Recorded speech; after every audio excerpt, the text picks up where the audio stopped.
So for a bit of background, I'm 28 and a female. I work second shift security downtown, getting off of work at 11 p.m., and I have to take the train home every night. Well, about a third of the way home, we get told we all had to get off the train because there was an accident on the tracks up ahead, and there likely wouldn't be any more trains for the rest of the night. So we get off the train and start walking, grumbling to fellow passengers about how far the places we have to get to are, when two other guys in security uniforms who'd been on the train with me said their car was just a few blocks over, and they were headed towards my neighborhood and offered me a ride if I wanted it.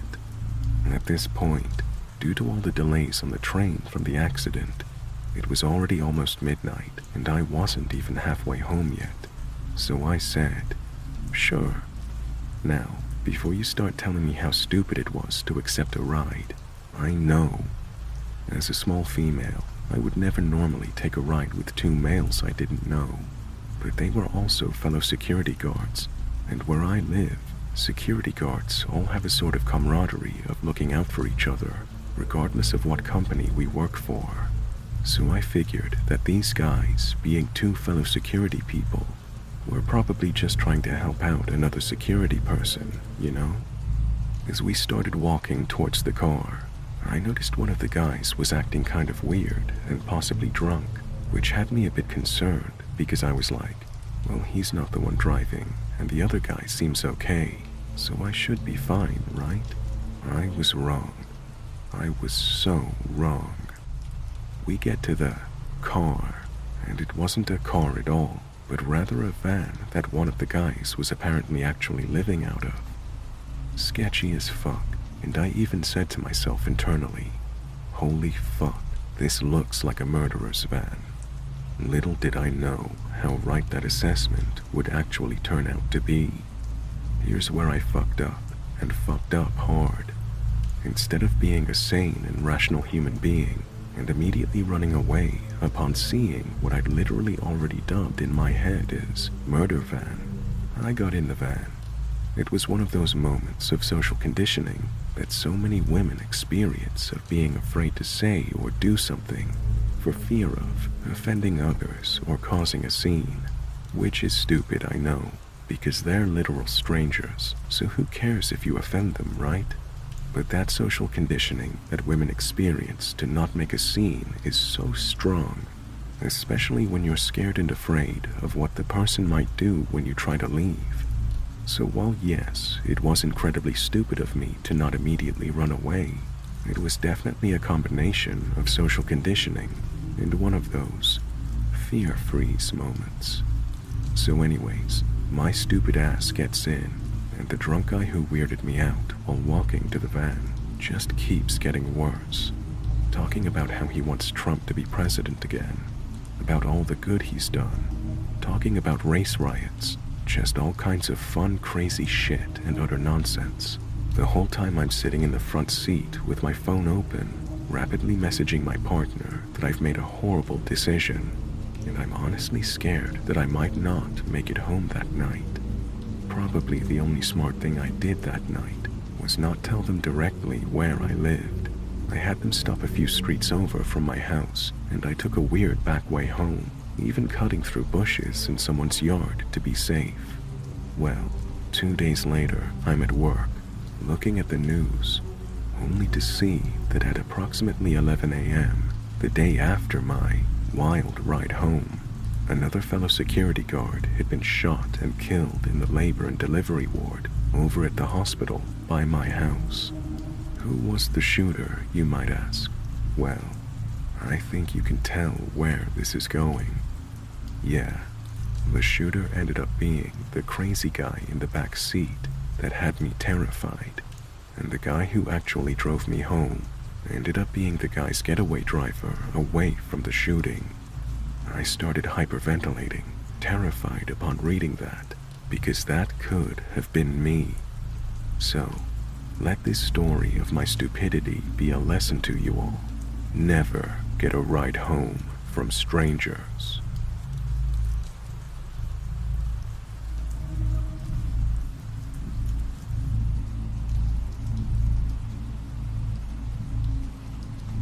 Hey all, So I just got back from a trip to New York City.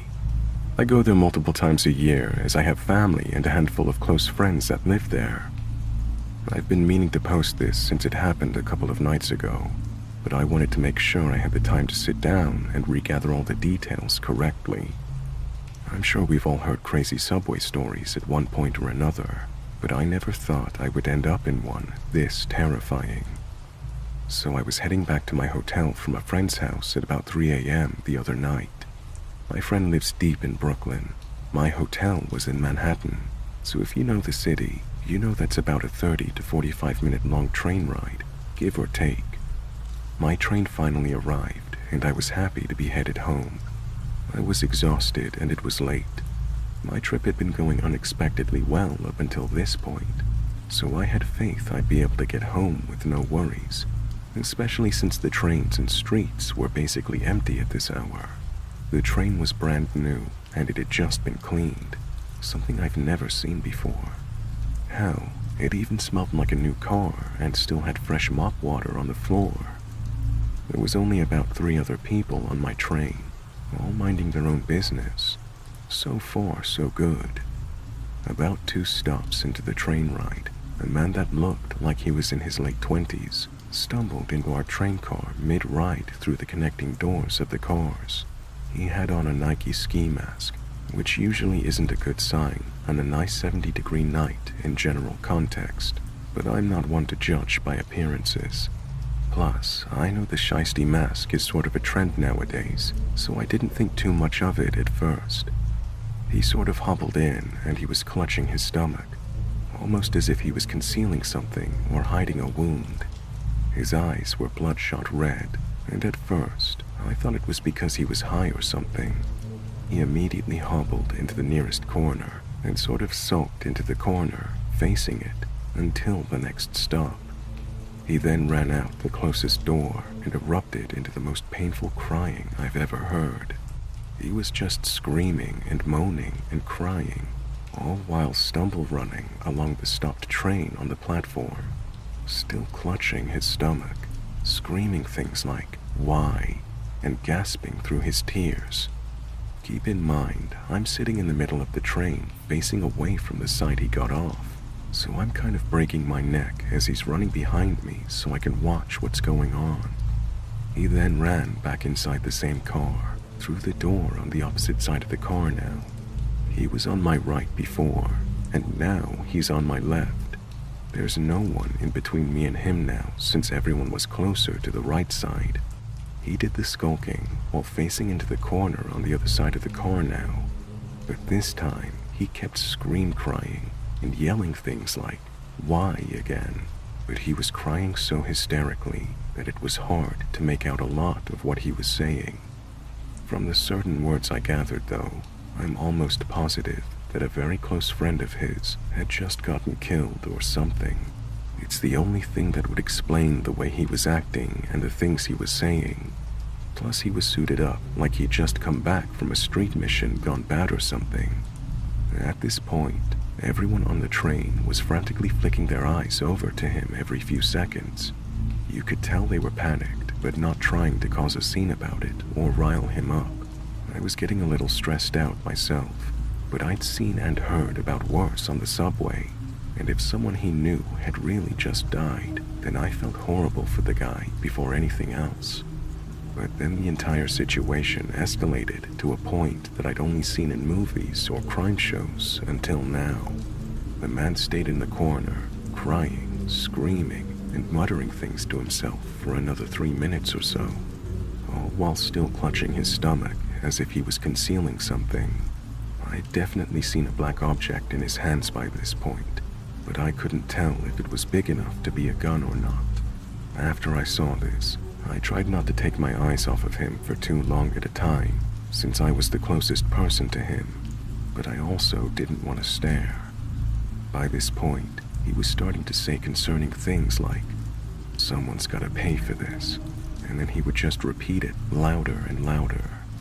And then, he burst into a dialogue that made my heart fucking drop. Keep in mind, he's still facing the corner, hunched over clutching his item. All you motherfuckers sitting on this train right now, you're all gonna feel me tonight. You hear me? You're all gonna feel me tonight. And you're all gonna fucking hate it, too. Oh my god. You're all gonna fucking hate this. You're all gonna hate me. He kept getting louder and louder as he was saying this, to the point where he was basically screaming by the last part. I don't know what he said after that, because as soon as that train stopped next, I fucking bolted. He was screaming shit at me as I got off, but I couldn't hear it, and I definitely wasn't going to turn back. I ran back up to the nearest street exit, chain-smoked a couple of cigarettes, and waited 20 minutes for the next train to come. I've seen enough in my life to know that this wasn't a situation that I was willing to gamble with at all. I pray the last 3 people on that train got home safe and nothing happened. I briefly searched Twitter and the news the next day for any possible information I could find, and I couldn't find anything, but who even knows what's worth a headline anymore? So, to the man in the subway at 3 a.m., I pray you find the solace you need and heal from whatever trauma you're going through. Please, let's not ever meet again.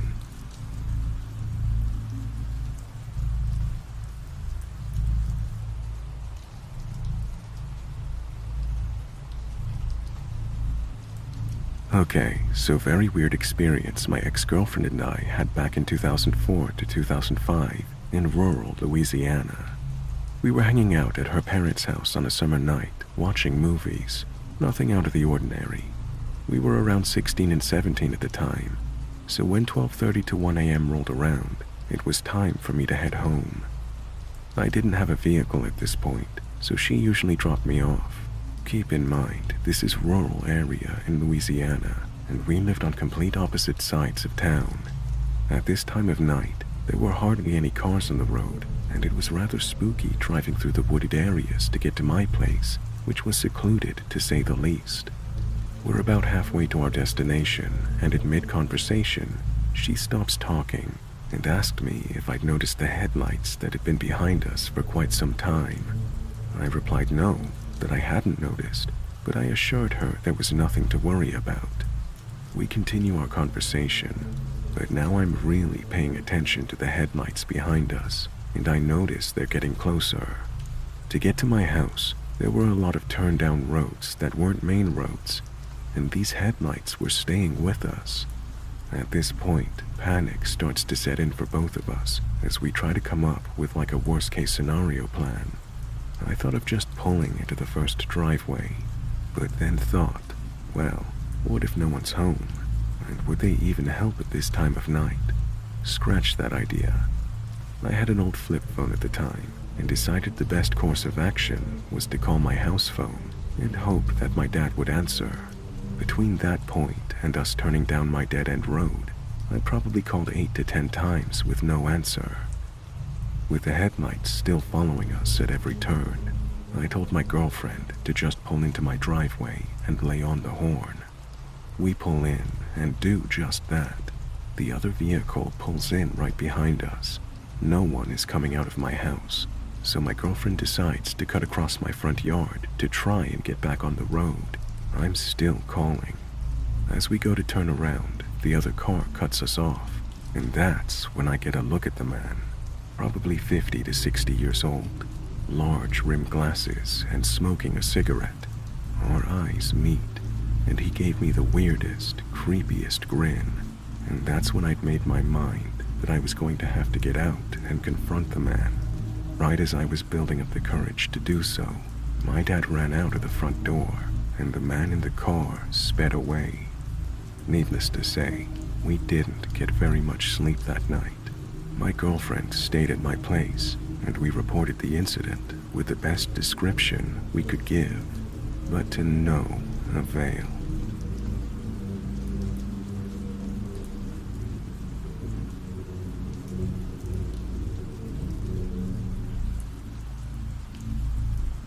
This is one of many stories that I have from working night shift at a laundromat in a bad area.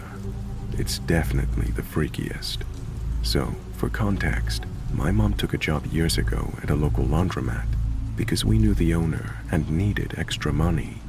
I was around 10 when she got the job, and she allowed me to come with her because she would give me a little allowance for helping her do small tasks. I ended up going with her every night for years, and as I got older, I mainly went to make sure my mom was safe because I was worried about her. We regularly dealt with angry customers refusing to leave, most of which were drunk or high, and we had to call the police a few times. My mom was always worried about me tagging along, but I insisted, and to this day, I still can't say I regret it. A lot of good came out of it, mainly the work experience, and that made up for how intense it could be. I had a lot of interesting stories from that time, but this one takes the cake for the most horrifying, and it took place when I was about 12. Being the young and dumb kid that I was, I designated myself the job of chasing people off when it was closing time. We would have people parking behind the building pretty regularly, so I would walk to the side of the building and start yelling that they were now trespassing, and that I'd call the cops if they didn't leave. I feel that this is important to bring up because I now realize that I let any shady person hanging around the building at night know of my presence, and that's a dangerous thing to do when you're a 12-year-old girl. I was blissfully unaware that anything could happen to me until one night when we showed up to find that the door lock had been broken. My mom had unlocked the building that morning, so it wasn't like this was a break-in attempt since it had been unlocked all day. We were a bit shaken up, but my mom texted her boss to let him know about it. She told me to tell her if I saw anyone pull up. After about 30 minutes, I finished my few tasks and sat down to draw in my sketchbook. I had barely been sat down for a few minutes when I heard the door swing open, which startled me because normally people just knock when they see the closed sign. My mom noticed it too and yelled out that we were closed. I heard an older man's voice respond, explaining that he'd just come in to use our drink machine. We normally let people in to use our snack and drink machines. So my mom told him he had a few minutes and went back into the closet to grab something. I was sat about 7 feet away from the drink machine, so I heard him walk up, but didn't really pay much attention to him.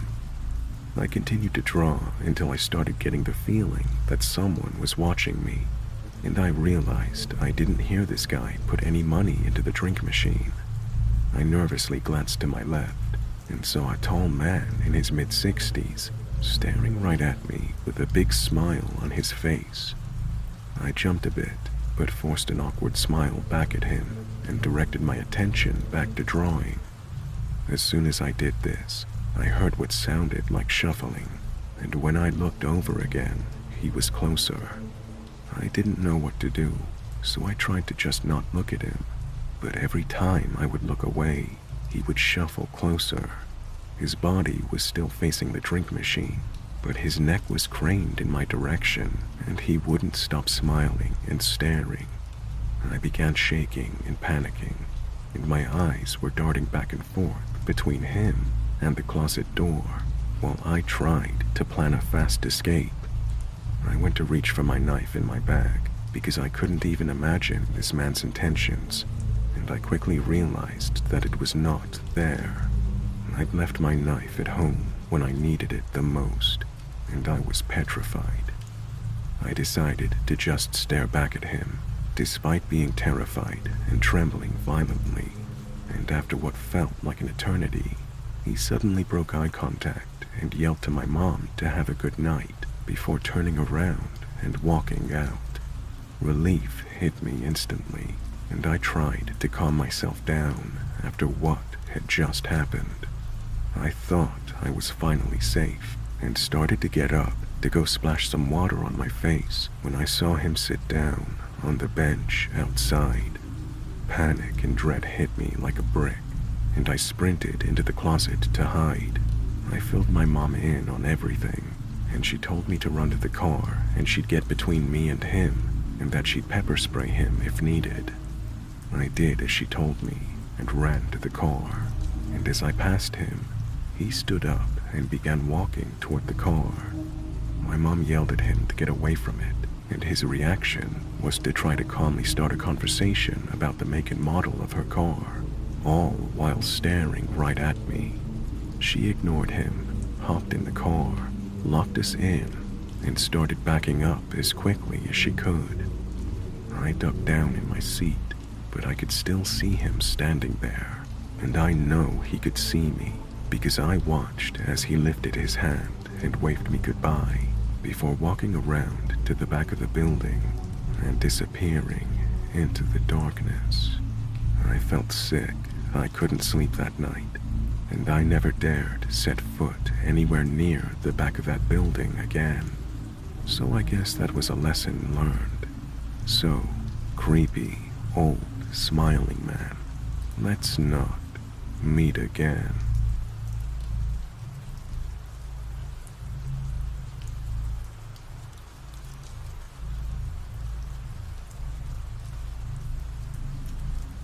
So, my husband took me to the Stanley for my birthday. We stayed only one night. When we got there, we joined this ghost tour that they had going on, and they talked about the history of the hotel and whatnot. I left during the tour to go to the bathroom. I come back, and the tour is pretty much done. No biggie, right? Fast forward to the butt crack of dawn. I'm the lightest sleeper on earth, and I hear this loud scratching at our door, and I'm immediately wide awake. It stops after about 20 seconds, and I lay back down, and a few seconds later, the scratching starts again. I sit up in bed and was weirded out, because to get to our room, you had to go through this corridor where our room was, and furthermore, you had to have a key pass to get through that first door, so it wasn't like you could just walk up to our door or anything. And there was nothing outside our door when we went to bed. The scratching was loud and sounded like claws on the door, and you could tell it was coming from the bottom part of the door. I woke my husband up finally and asked if he could hear that scratching on the door. The scratching stopped the second he woke up. He thought I was crazy and left. He said it was probably people outside, and I said no, it was coming from the door. I was adamant that it was the door, because I got close enough to know it was the door. I could hear it as clearly as I could hear him. He said I was just looking for a reason to be scared by a ghost, so I must have imagined it. I was getting annoyed because I never mentioned anything about a ghost. All I said is that there was a loud scratching at the door, and I was wondering what it could possibly be because we're in a corridor. And it sure as hell wasn't people outside our door. I was dumbfounded and irritated because I had no clue what it was. It was bothering me. What was it? I didn't imagine it. The next morning, when we went to check out, I asked the worker what could possibly be scratching at my door that early in the morning. His eyes got big, and he went and got another worker who worked there for a long time. I told him everything, and he said it was a ghost dog that used to wake people up at the crack of dawn by scratching at their door.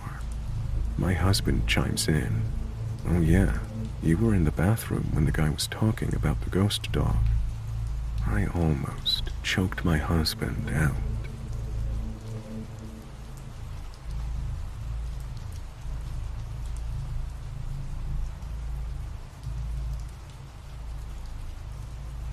My dog scared off what I believe to be robbers or home invaders. I was at home cooking dinner one night, and I was about 8 months pregnant at the time.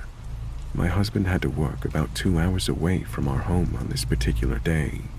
Anyways, as I was standing in our kitchen cooking, our dog, Blue Healer, suddenly got alarmed out of nowhere, and the hair on his back raised and he was growling and barking.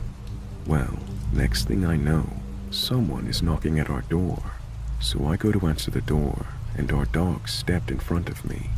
As soon as I opened the door, our dog almost ran out in pure anger, but I held him back by his collar. There was a man standing on our porch. I asked, "Can I help you?" The man then said, "We're here to pick up the washer and dryer." After he said that, I looked in the driveway, and there was a tiny car no bigger than a Honda Civic out there.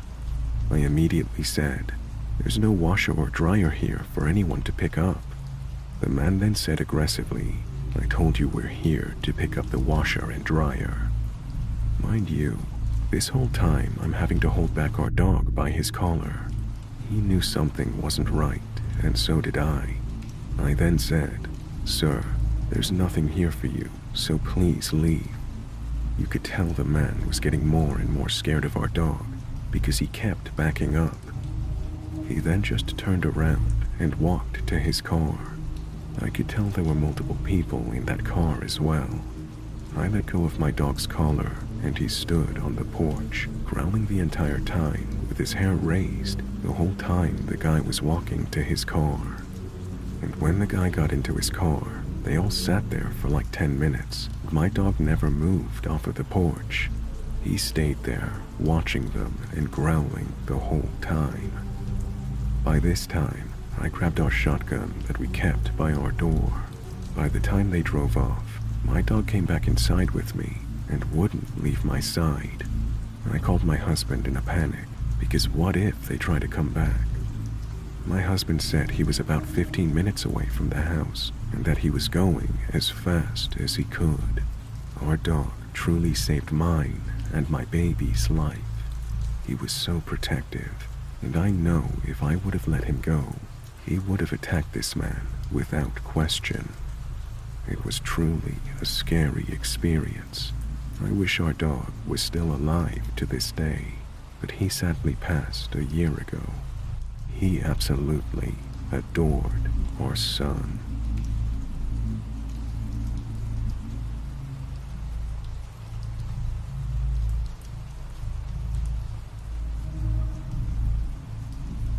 I live in Denver, Colorado, and I'm a sex worker. Last year, a girl went missing in Thornton, Colorado, and was shot to death. This year, a few months ago, another girl went missing and was found stabbed to death. And now a girl my friend is close with has been missing since last week, and we still haven't heard from her. They are all sex workers, and I'm starting to worry that this girl could be dead because of the other two.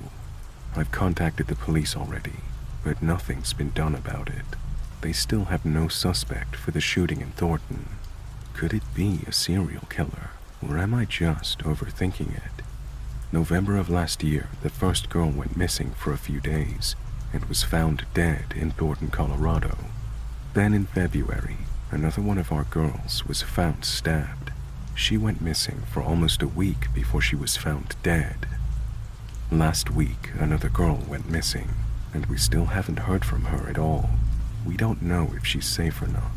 We strictly work in Denver and refuse to go out of a certain vicinity. The girls are all in their 20s. They had brown hair, and the girl who's currently missing also has brown hair, with 2 blonde streaks in the front.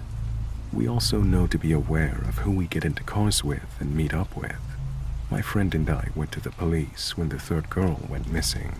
We mentioned the other murders so they could see if it's connected at all, and that it's urgent, and that she needs to be found. Recently, my friend sent me a message saying someone was following her.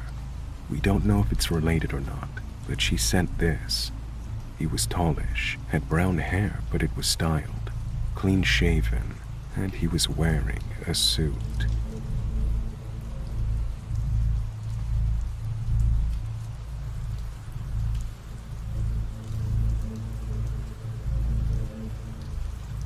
This happened years ago. I think I was about 16 years old. Back then, 16-year-olds could buy alcohol and cigarettes in the Netherlands, where I am from. It was a Friday night, and I was on my way to a friend's house, cycling as we do in the Netherlands. I took a detour as I wanted to buy a few beers, snacks, and cigarettes at the local supermarket. As I walk into the supermarket, a man who's about 50 years old walks out. As we walk past each other, he looks at me and says, "Wow." I think nothing of it, do the shopping, pay, and walk out. I look around, and I notice the guy from before standing behind a charity clothing bin. He was sitting on his bike, looking at me. It was getting dark, The streets were deserted, and I still had a 10-minute cycle ahead of me. I had this bad feeling about it, so I unlocked my bike and started cycling. This is when that bad feeling proved to be justified. As soon as I started cycling, that man started to cycle as well. He catches up with me, and the conversation goes as follows. "Hi, where are you going?" the man asks. "I'm gonna hang out at a friend's house," I replied. "Where does he live?" the man questioned. Trying to make the man feel like I'm almost at my friend's house, I say, "Just a minute from here." "Can I accompany you there?" he asks. "No thanks," I responded. As I said that, he grabs my bicycle handles and pulls me closer. I almost fall over. I regain my balance and kick his bike. I start cycling as fast as I can, and he does too, yelling at me. I get to my friend's house after what feels like an eternity. Unfortunately, my friend lives in a flat, so I have to ring the doorbell so he can buzz open the door. As I'm ringing the doorbell frantically, the man just stands a few meters behind me, waiting. I hear my friend asking, "Who's there?" over the intercom. I scream and cry, telling him to let me in, and he does. Luckily, my friends are all very big, scary-looking guys. They heard the panic in my voice and, as they see me as their younger sister, came down with chairs, ashtrays, and other makeshift weapons. Unfortunately, the guy had already left. I didn't want my friends to hurt him, just scare him. I'm 8 years older now, but I'm still scared that I will meet another person like that man.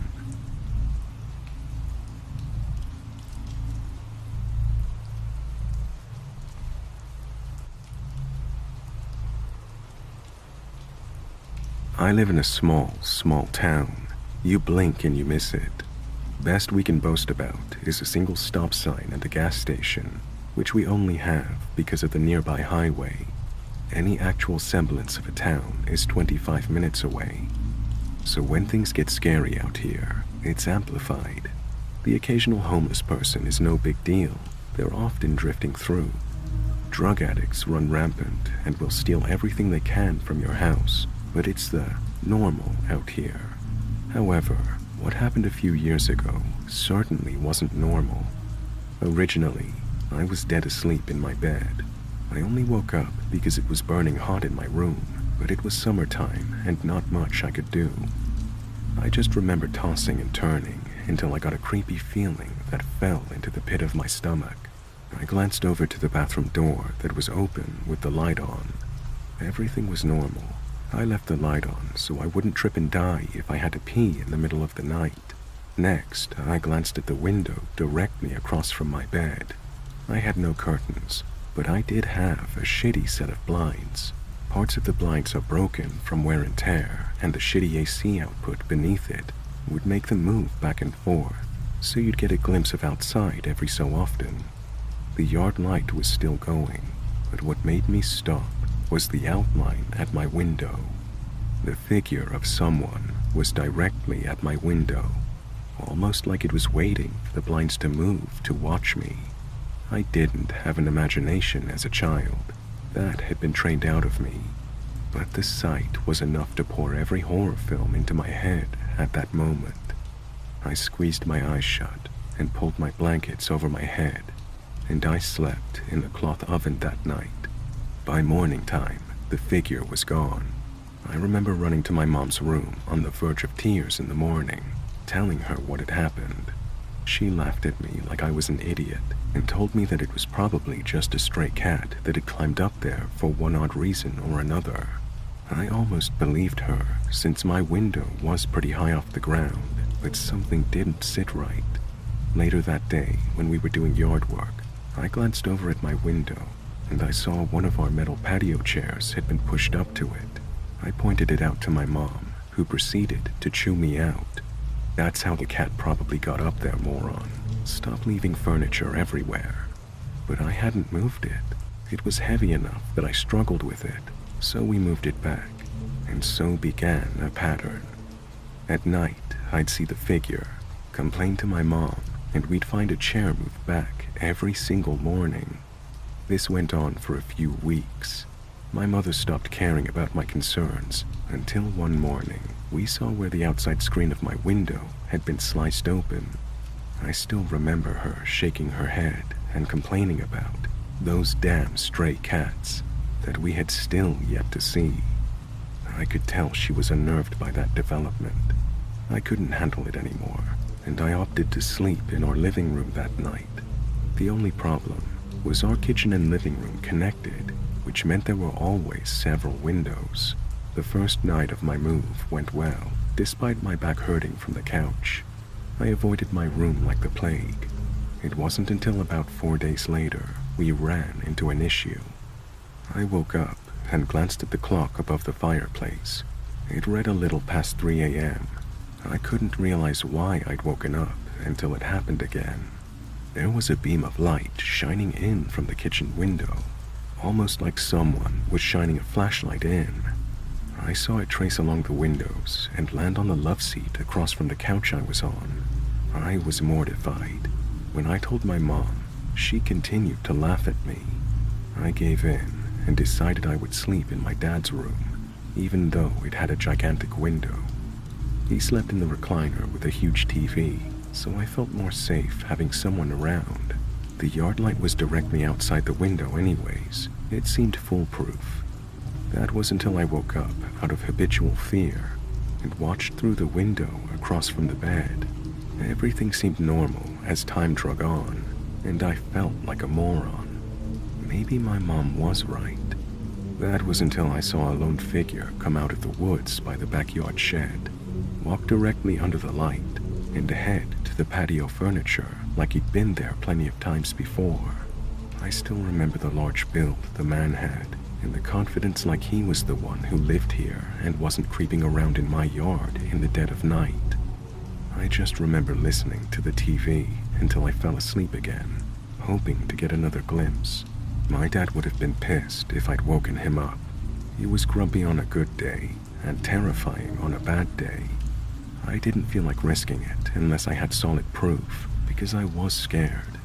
The next morning, my mom chewed me out again for the patio furniture, which was routine almost a month later. But this time, something new happened. She demanded I stop playing in the toolboxes of the garage. A bunch of tools had been taken out and left on our doorstep. Screwdrivers, a large hammer, flashlights, whatever else. It wasn't me. I begged with my mom and pleaded with her, just stay up with me one night. We couldn't close our garage because it was an open carport, and I wasn't going to get my ass beaten for touching tools because of someone else. It was driving me mad. Finally, she agreed. That night, we would stay awake in the living room. I finally fell asleep before my mom did, but I remember her waking me up in a panic. She pointed to the window that overlooked into our garage. We could see the top of someone's head as they walked back and forth. There was a sound of someone placing metal tools down on the brick steps, as if they were trying to be quiet but couldn't fully muffle it. She whispered for me to go wake my dad. My dad was angry, having been woken up in the middle of the night by his frantic daughter. He grabbed his pistol and headed out from the back door towards the front of the house where the garage was located. We heard my dad screaming and someone dropping tools, then the shots of a gun, twice. The frantic footsteps pounding out of the garage felt like they were coming from out of my chest. My mom peeked out the window, then opened the door. My dad stumbled in. He had missed both shots because of his unstable aim, but he told us that there was a man crouching at our front door, looking at our door handle. None of us slept that night, and in the morning, the law from the closest town arrived. They didn't do much besides ask if anything had been stolen, for a description of the man, and then told us to install cameras. That was it. They said the guy was probably just looking for something easy to steal for quick money. If that had been the case, why hadn't he stolen the tools, the generator, the welder, or broken into any of the vehicles just sitting in the garage. We finally set up hunting trail cameras around the house, but nothing has happened since. Coming home from college for holidays, I still have nightmares about the incident years later when I sleep in my own bed. I don't know what he was looking for or why he did the things he did. Whatever the case may be, man at the window, let's not meet.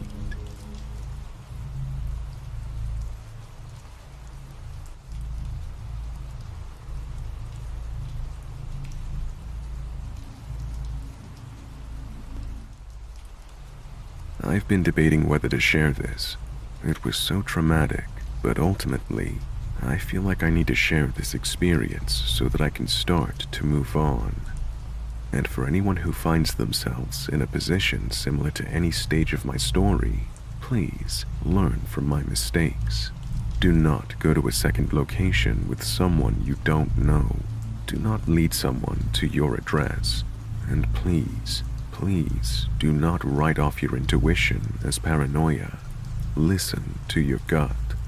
This happened last year, and I'm still deeply affected by it. For a bit of background, I'm a 27-year-old female, and I decided to dive back into the dating pool after a long hiatus. I met this guy on Bumble. Let's call him Jake. We started sending messages back and forth on the app. Jake seemed perfect at first. He was tall, with dark hair and piercing blue eyes. His profile mentioned he was a software developer, loved hiking, and was an avid reader. Everything that matched my interests. We texted non-stop for a week, sharing jokes, memes, and stories from our lives. I felt a genuine connection. After a few days of chatting, we decided to meet up for dinner at a popular restaurant in my city. On the night of our date, I spent extra time getting ready, excited yet nervous. When I arrived at the restaurant, he was already there, waiting with a charming smile. Dinner was great. He was attentive, asked all the right questions, and genuinely seemed interested in what I had to say. Conversation flowed easily, and I was genuinely enjoying myself. We laughed about our shared love for obscure indie bands, discussed our favorite movies, and bonded over our mutual disdain for cilantro. We seemed to have a lot in common, and he listened to me. I had been on so many dates where that was not the case, yet Jake would wait to hear about the movies I loved, the bands I liked, and all of my quirks. And strangely, he would proclaim that he and I were so similar. I should have been tipped off by that, but you know what they say about hindsight. I honestly didn't think all that much of it at the time. After dinner, he suggested we grab a drink at a nearby bar. I agreed, thinking it would be a nice way to end the night. Here's where things started to get weird. He essentially took me to a dive bar. As soon as we entered, I felt uncomfortable. This wasn't my usual scene. It was dimly lit and mostly empty, save for a few sketchy-looking patrons. Jake seemed unfazed, though, and ordered us both a drink. I wasn't intending to have more than one, but he did not ask my preference. We found a booth in the corner. He insisted I slide into the booth first and slipped in after me, scooching as close to me as he possibly could. He became more intense, almost predatory in the way he looked at me, and started stroking the shell of my ear. Our drinks arrived, and that's when Jake's questions started to get personal. He asked about my family, how close we were, if I lived alone, where exactly my apartment was. At first, I chalked it up to genuine interest, but the more he asked, the more uncomfortable I became.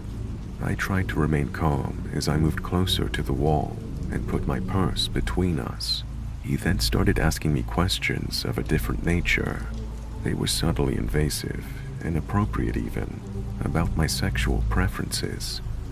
When I tried to steer the conversation away, he would steer it right back to my family, my job, where I lived. He was starting to make me very uncomfortable. I excused myself to the restroom, needing a moment to collect my thoughts. As I washed my hands, an older woman in leathers entered the restroom. She was probably in her mid-50s, with tired eyes that looked straight into mine, and she gave me a concerned look. She approached me and quietly said, "It's none of my business, but be careful, honey." The pit in my stomach grew. I thanked her and decided to listen to my gut. I called a lift before I returned to the table. There was something very off about my interactions with Jake, and although I had placed a lot of expectation on tonight, he did not seem like the person I'd been chatting to. I did not want to spend more time with him. When I returned to the table, he was smiling, but it was all wrong. It was too wide, too forced, and did not reach his eyes. I lied and told him I wasn't feeling well and needed to go home. His smile faded, and for a split second, I saw something threatening in his eyes.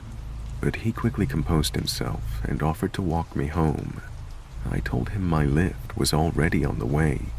As I turned to leave, Jake grabbed my wrist tightly, too tightly. His grip was like iron. That's when he pulled me flush to his front and breathed in my ear. "I will walk you." His voice was low, frighteningly insistent. It was a demand. His grip was painfully tight on my wrist, his eyes cold and calculating.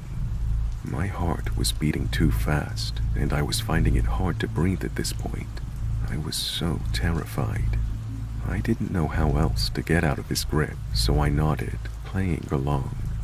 As soon as he stepped back and released my arm, I ran for the door.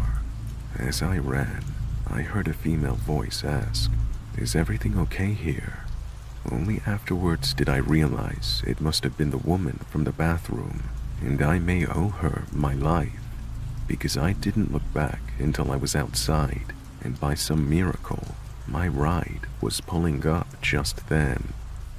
I jumped in, slammed the door, and begged the driver to lock the doors, barely able to keep my voice steady. As we drove away, I saw Jake standing in the doorway of the bar, watching us leave with an expression that I can still picture now. It makes my skin crawl. His eyes were now angry. That's when the impact of what had happened started to hit me. The driver asked me if I was okay. I was a quivering mess at this point. I told him I'd had a bad first date, that guy had grabbed me. The driver, an older man around my dad's age, seemed concerned. He turned up the heat in the car and said, "You're safe," and asked me if Jake had my personal information. When I answered just my phone number, he nodded, "Good," and advised me to block Jake and have no further contact with him. "He sounds like a bad man, but you got out of there. We'll get you home safe." My wrist was stinging, and as I sat there, absorbing the driver's words, I remembered the look of fury on Jake's face as he stood in the doorway. He was that angry that he was not walking me home through the dark and sometimes very quiet streets. The driver was right, and I realized how close I came to going to a second location with Jake. The driver could see how shaken I was, and he offered to wait until he saw me let myself in. We sat there for about 5 minutes before I gathered the courage to leave the car. As soon as I was inside my apartment, I blocked him on the app and my phone. I double-checked all my locks and barely slept. The next morning, I found a note slipped under my door. "Why did you leave? We could have had such a good time." It read in messy handwriting. No. I felt violated, exposed. He knew where I lived. I felt watched. I can still remember that wave of terror, my heart pounding, the rush of blood roaring in my ears. I was in a blind panic. I packed a bag and called my best friend, Sarah, who insisted I move in with her temporarily. I could not for the life of me understand how he found out where I lived, until I told her about how the Lyft driver had kindly waited for me to gather the courage to get out and made sure I made it inside. And it dawned on both of us that he probably followed the Lyft from the bar. He must have driven like a madman, she said. That was what I was afraid of. What still terrifies me is the realization that he had insisted on walking me home whilst having a vehicle parked nearby. I still have nightmares about it. Maybe that was his plan all along. Sarah helped me notify the police. We took the note down to the station, but they said they couldn't do much at this stage, but to let them know if he did anything else. I was furious. I did not want him to attempt anything. I was in two minds over whether I should unblock him in case he sent a message that I could show to the police that would convince them he was dangerous, but I was just too terrified. I just hoped he was done with me now and would leave me alone. But it did not feel like the end of it. I had a constant feeling like I was being watched. It was small things at first, a shadow that seemed to linger too long outside my window that I could barely make out with my eyes, the feeling of being followed on my way home from work. Sarah, my best friend who I was staying with, tried to reassure me that maybe I was on high alert because I had been so badly scared, but I'm not sure she even believed that. The only thing that I had going for me was that he didn't know where I was staying. One night, about a week after I moved in with Sarah, I was walking back to her place from the grocery store. It was late, the streets eerily quiet. Halfway, I heard footsteps behind me. At first, I thought it was just another pedestrian, but the steps quickened to match my pace. I was instantly terrified. I knew he was behind me, and I was almost frozen in fear. I glanced back and saw a dark figure a block behind me. I picked up my pace, clutching my groceries like a lifeline. The footsteps grew louder, closer. I broke into a run, my breath coming in ragged gasps. I could see Sarah's building in the distance. I didn't dare look back again, focusing only on getting inside. I reached the door and fumbled with my keys, the footsteps almost upon me. I threw myself inside, slamming the door and locking it behind me. My legs gave out, and I collapsed on the floor, shaking and sobbing. After a few minutes, I gathered myself enough to peek through the peephole. The hallway was empty. I never saw the figure's face, but I knew it was Jake. It had to be. The next day, I reported everything to the police. They took my statement and promised to keep an eye out, but there wasn't much they could do without more evidence. I felt helpless, like I was trapped in a nightmare I couldn't wake up from. A month passed without any incidents, and I started to believe maybe I was finally free from Jake's shadow. I moved into a new apartment, one with better security and a doorman. It felt like a fresh start. Sarah insisted I start seeing a therapist, and it helped, but the fear never completely went away. Every time I left the house, I was hyper-aware of my surroundings, constantly looking over my shoulder.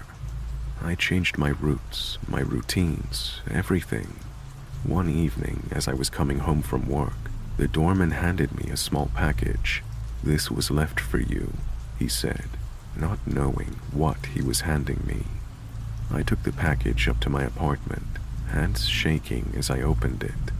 Inside was a single piece of paper with a message that chilled me to the bone. "I found you." That night, I didn't sleep. I sat in the living room, lights on, clutching a kitchen knife, listening for any sound of intrusion. Morning came, and I knew I couldn't live like this anymore. I decided to take a leave of absence from work and stay with my parents in another state. They welcomed me with open arms, and for the first time in months, I felt a semblance of safety. I wanted to file for a restraining order against Jake, but without knowing his real last name or having any concrete evidence, I couldn't. Months went by, and gradually, the fear began to fade. I got a new job in my parents' city and started to rebuild my life. Therapy helped, and I began to feel like myself again. Then, one night, I received a text from an unknown number. "Miss me. It read. My heart stopped. The fear came rushing back, more intense than ever. I showed the message to my parents, and we contacted the police, but being a different department and not knowing the backstory, they said it was likely a prank. My dad was furious and asked to speak to the sergeant, who explained that I had moved states to escape this guy, and that there was a history that had been logged with the department in my home state. The sergeant apologized for their inaction and said he would speak with someone from that department, and that he would make a note of everything I had mentioned. After hearing my account of all that had happened, and speaking with the other department, he said he would take any further contact from Jake seriously, with a view to a stalking charge, and to let him know if there was any further contact.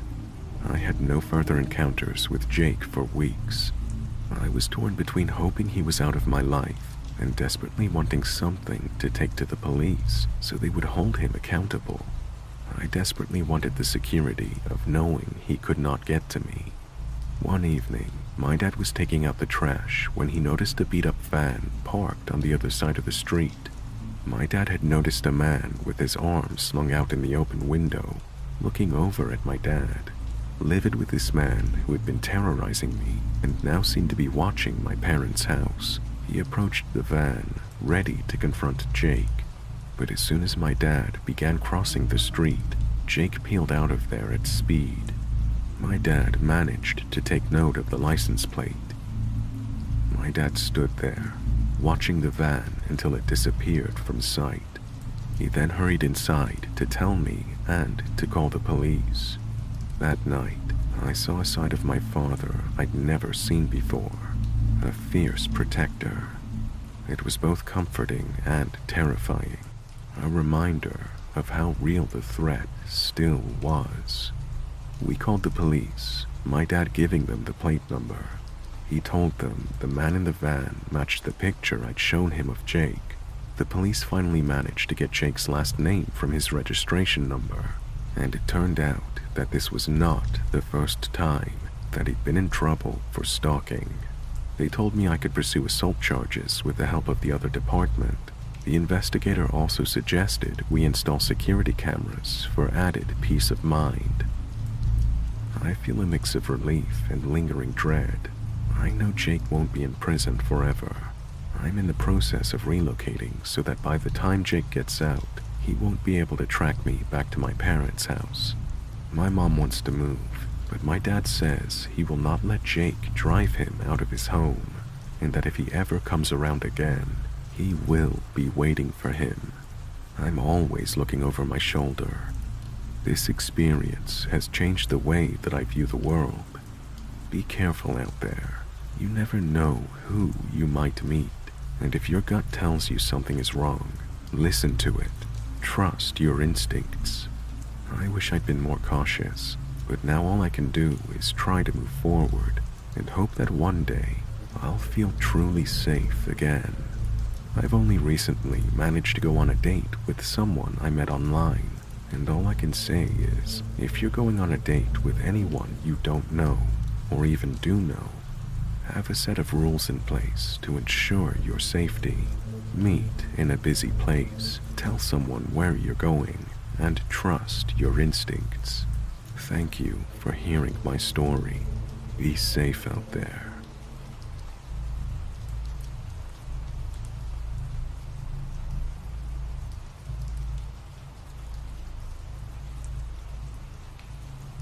This is the first time I've ever posted anything in Let's Not Meet. I keep reading all these dating horror stories, and it had me recall a nearly forgotten first date with a guy my friend, Mark, fixed me up with. I'd known the guy a little because he worked with my friend at a local music store. He seemed cool, and he was actually pretty good looking.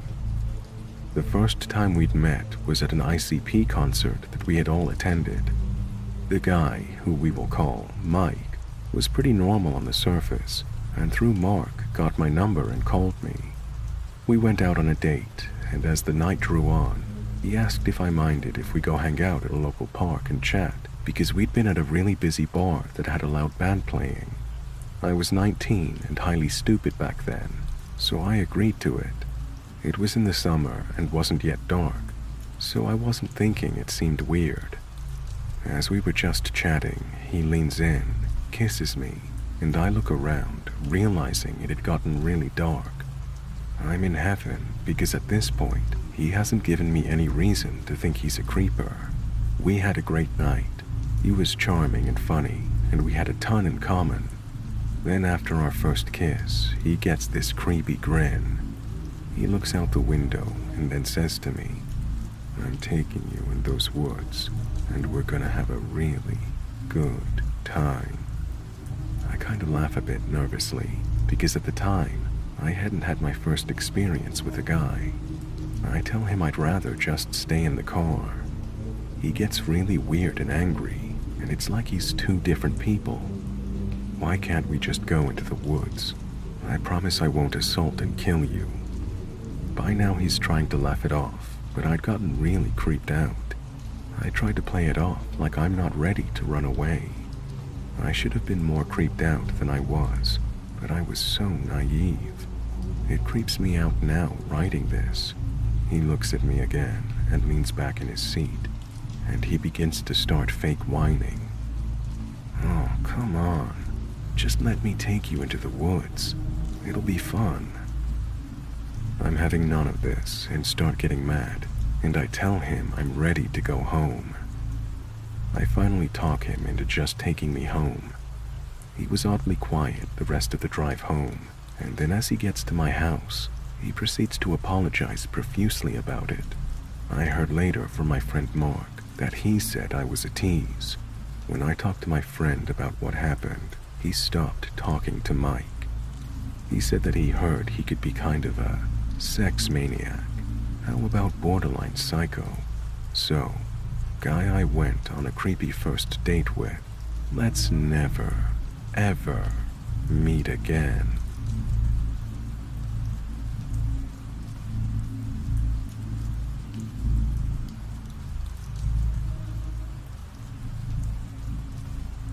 Three years ago, I tried Tinder for the first time. I was 25 at the time, and while most 25-year-old women have dabbled on Tinder or the like, I hadn't been single since I was 17. I met my ex while I was in high school. 6 years later, we got married, had a baby. I was happy. But those last couple of years together, he had really begun to resent me and the family we'd created together. I fought to keep our relationship together, but the abuse became more frequent and more intense. It got to the point where I took our baby and fled the house in the middle of the night. My mind was scarred and my heart was raw. It was a really difficult time in my life. A couple of months after I left, I had a new home, a new job, and a renewed sense of life. I was starting to open up and could feel myself healing. I was, however, lonely. I was adjusting to shared custody and spent my weekends alone. I didn't want to jump into a relationship, but I did want to experience some of the things my 8-year relationship hadn't allowed me. Joining Tinder felt fun. It was new and scary, and after so much trauma, it felt nice to have so much positive attention. My self-worth was low, so the cheap compliments and instant gratification of the app felt incredible. Who am I to deserve their attention? Why would they choose to speak to me of all women? Not my healthiest coping mechanism, but I wanted to feel desirable. That's when I met Derek. Derek was an unassuming, average guy. He was cute enough, but not so attractive that I felt self-conscious. Derek and I shared a few interests: craft beer, hiking, and he had a sense of humor that I liked. We agreed to meet up at a local restaurant. I was so nervous. My first date in 8 years. I donned my cutest dress, got made up, and headed out. As I was in the restaurant, my palms were sweaty, my heart was fluttering, and I began to question myself. He arrived, and everything was awkward at first. We ordered our first beers and started to break the ice. As soon as the buzz of the alcohol began to hit, our conversation took off. We had relaxed in each other's company, and the rest of the date went smoothly. We joked about karaoke across town. He laughed about how he didn't like karaoke. I am a huge fan of karaoke. While no superstar, I have spent a good amount of time in choirs and can carry a tune well enough. One of my favorite rowdy weekend activities is going to that bar and busting out some songs with the sweet taste of gin on my tongue. I convinced him to go with me, and we left the restaurant. We sang into the night, taking shots, flirting, laughing. We ended the night in his truck, clumsily fumbling with each other's buttons and zippers, hearts racing with excitement. This had been what I needed. We texted back and forth more often, and soon we were talking about another date. I had enjoyed our time together and liked that I didn't feel a deep connection with him. It was fun, and that was it. Because my heart wasn't tangled up in feelings, he felt safe. We decided for our second date that we would go tubing down a river that runs through our town. We had parked his orange truck at the end of the tubing run and took the tubes in my truck up a river. We agreed that he would zip my truck key with his into a pocket on his shorts and that he would drop me off at my truck afterwards. Bright summer heat warmed our skin and the water felt crisp and fresh on our toes. The afternoon slipped past as we floated down the river. When we reached the bottom, we deflated our tubes and headed back to my truck. Only when Derek reached into his pocket, his face sank. He looked at me and said, "Your key is gone." I laughed. Surely he was joking. He insisted this wasn't a joke. Gravity pulled at my stomach and I began to panic. This was the only copy of my truck key, and I'd taken it on the river. I felt foolish and worried about how I would get a new key if we couldn't find it. The river was long. We had been tubing for hours. We'd stopped at several places to swim. He offered to drive me home, and I accepted. During the drive, we made a plan to meet up the next day to search for my key at some of the stops we'd made. We spent the next afternoon combing our swimming holes for my key.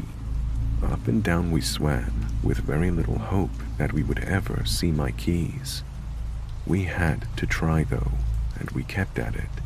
From one spot to another, we drove, we swam, and we moved on.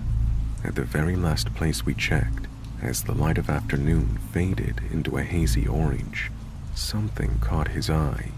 Underwater, near the shore, were my keys.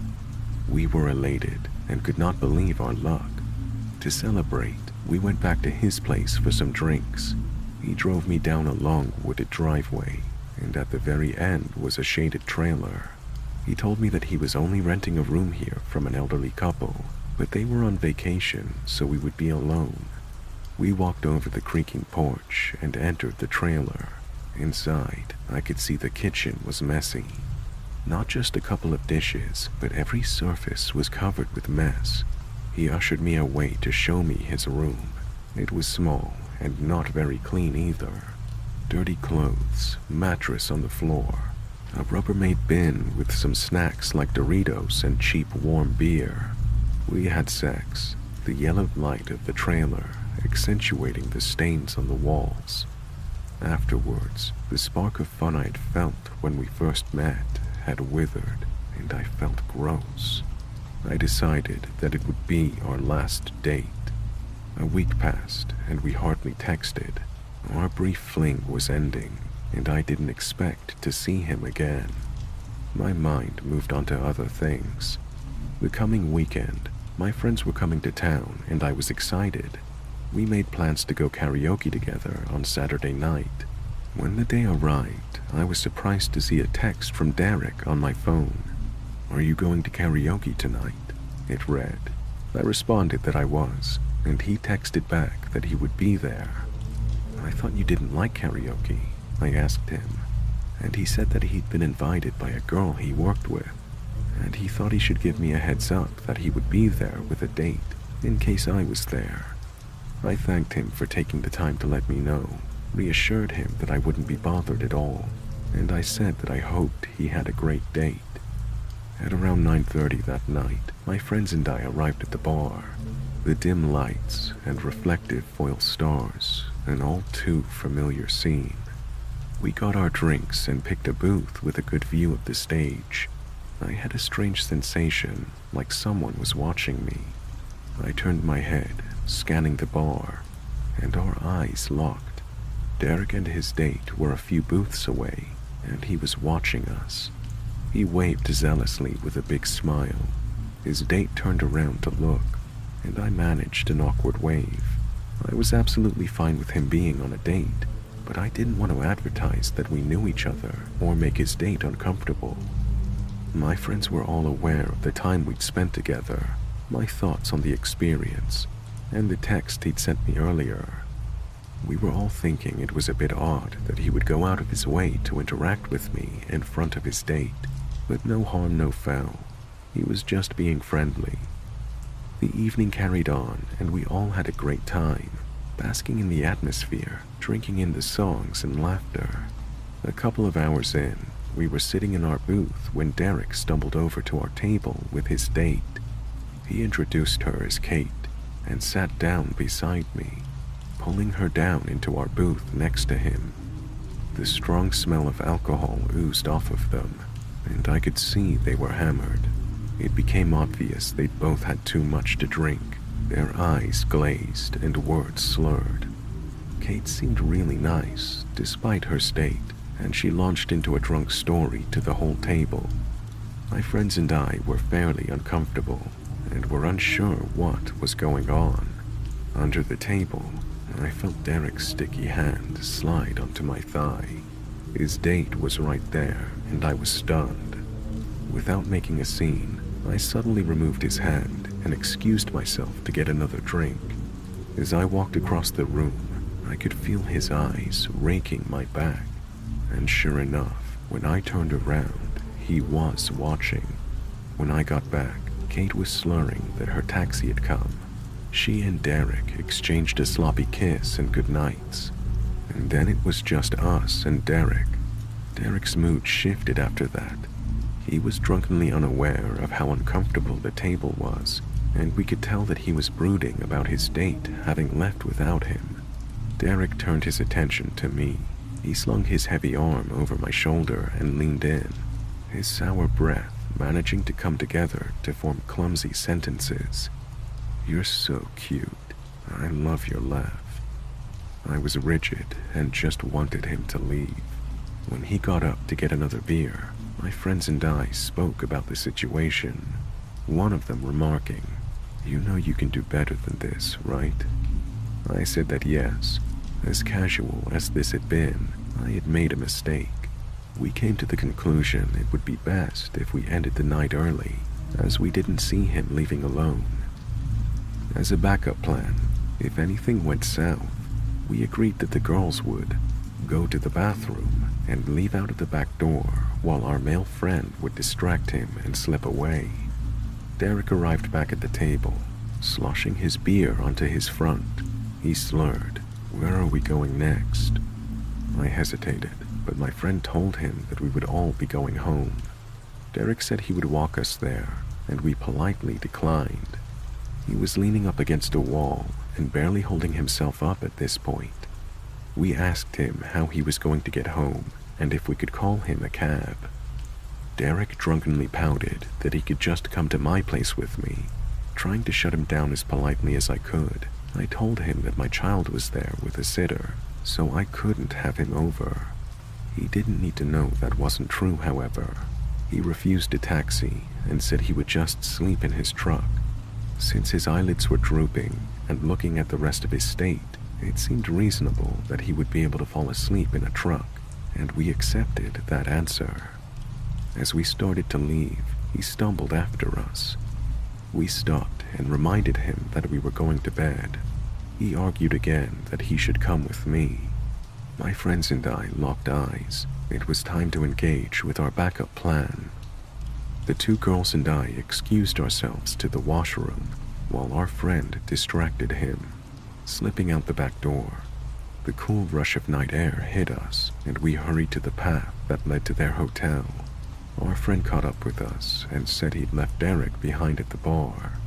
We were all relieved to be out of there, and we started to walk back to their hotel.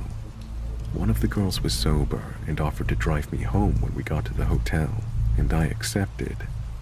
A few minutes down the path, my phone began to ring. I looked at the caller ID, and I felt my stomach drop.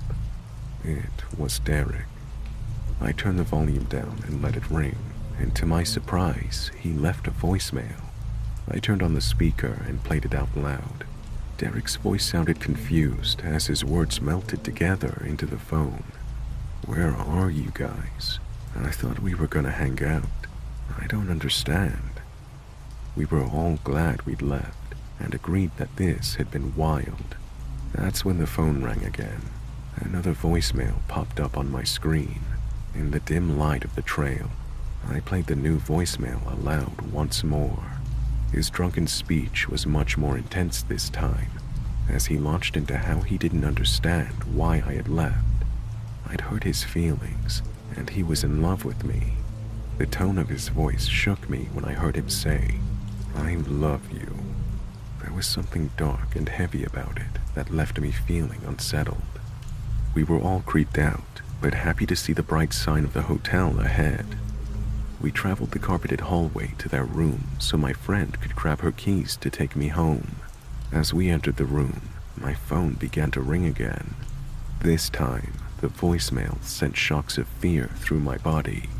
Derek's voice had taken on an edge as he repeated that he loved me, but he was actually really fucking mad at me for leaving him at the bar. He went on about how could I do that to him. He didn't know what he was going to do. His voice shook with anger as he stumbled over himself, expressing how I had betrayed him. The last thing he said before hanging up echoed in the hotel room. "You know, I'm really starting to fucking hate you." This guy was unhinged, and I was terrified.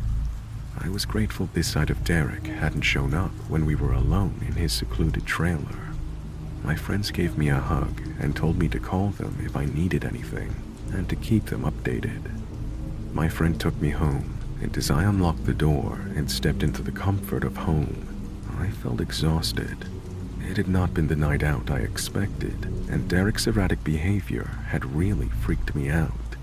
Fresh out of an abusive relationship, his actions at the bar, then the voicemails rang some all too familiar bells. That's when I saw the headlights. It was very late for anyone to be driving down my street. I peeked through the curtain. My blood ran cold and I trembled. Sitting in the cab of his orange truck was Derek. Mind racing, I panicked. This guy could barely hold himself up when we left. He was blackout obliterated. How did he drive across town to my house? How did he find me? I immediately remembered the other week when he dropped me off after my key was lost. How could I have been so stupid? I barely knew him. We'd only met 3 times. Derek's face was stony and etched with rage as he sat in the dark cab staring at my house. He wasn't getting out. He was just staring while I was on my hands and knees peeking out at the window. All the lights were off inside. I was sure he couldn't see me. Then the screen on my phone lit up. He was calling me again. I quickly hid it so he wouldn't see the light. Hands shaking, I played the voicemail as quietly as I could. Derek only said one thing this time, a phrase that sent terror shooting down my spine. In a drunken sing-song voice, almost taunting me, he quietly said, "Where are you?" Click. I was terrified. Somehow I hadn't really considered I could be in danger, and chalked up all of the fear to my past experiences. Surely I wasn't overreacting, and it was my fault for reading too much into this. I shouldn't be this scared, and I don't want to make a scene. That last voicemail sealed the deal. I figured even if I was overreacting, at the very least, he was a drunk driver. I called 911 and the dispatcher said someone would be there in a couple of minutes. As I peeked out of the window, I saw him get out of his truck. He was done waiting. His heavy feet stumbled as they hit the pavement, and he looked around. Derek's voice cut through the night. He started yelling my name. The wild anger in his voice was tangible through the walls, and he just yelled into the street. "Where are you?" Derek started to stumble towards my house, and the flashing red and blue lights cascaded down the street, lighting up his face and highlighting every ounce of rage carved into his features. 2 police cars pulled up, and the officers got out. I was still peeking out from inside my dark house and couldn't hear much of what was happening. I watched them breathalyze him, which he obviously failed. The officers inspected his truck. They all spoke for a while, and one of the officers came to my door. I spoke to him about what had happened, and he was very empathetic. He said as unsettling as his actions had been, there wasn't much they could do without a direct threat. The officer let me know they would be taking him in for the night, and he would be charged with drunk driving, but that he would be out tomorrow. He told me to make sure I kept my doors locked and stayed safe. The tow truck came to remove his orange truck from the road, and I could see him arguing. The officers weren't having any of it, and they turned him around to cuff him. As the handcuffs locked around his wrist, he yelled out one last time, looking directly at the window I was peeking out of. "I know you're in there, Chelsea. Why don't you come out to say goodnight?" As quickly as my street had filled up, it was empty. The quiet shadows of late night swallowing the earlier chaos into nothingness. Derek texted me the next afternoon. "I'm very sorry about last night. I was in a bad place." I responded that his actions were unacceptable, and how dare he show up at the house my child lives at, and that I would prefer not to hear from him again. He apologized one last time, and I haven't heard from him since. Over the next few months, I would see him on a bike going to and from his workplace, so I know he lost his license. I was always wary that we would bump into each other, which thankfully never happened. I can only imagine how much angrier he was after that night lost him his license. I found out that he moved to the mainland a while back, which was quite a relief for me, and I no longer feel as on edge around town. So, Derek, let's never meet again.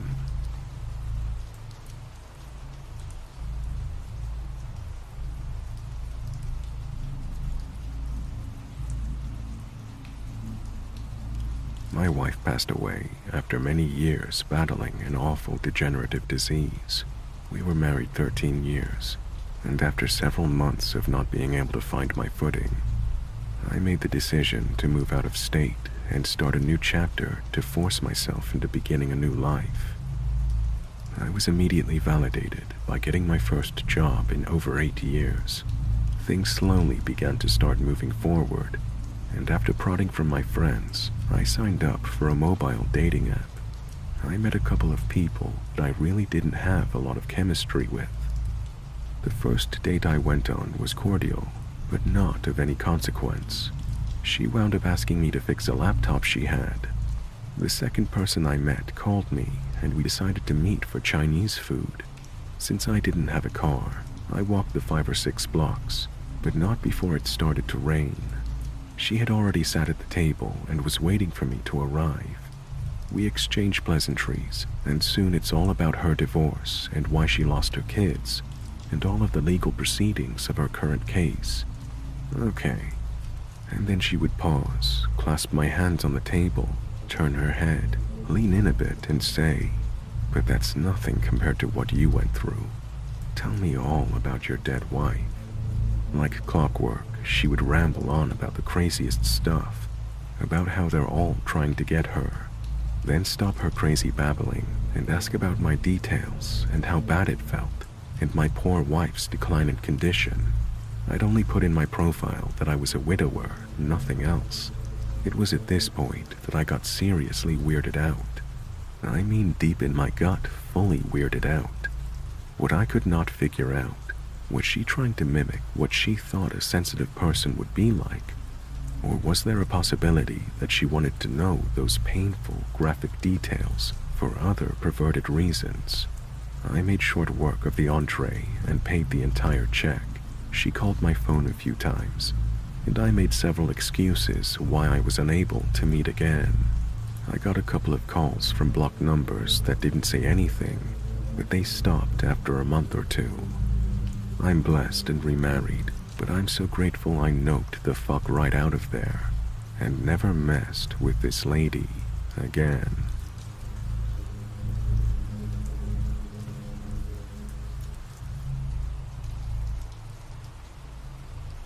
Growing up in the 1970s, my parents hired a maid.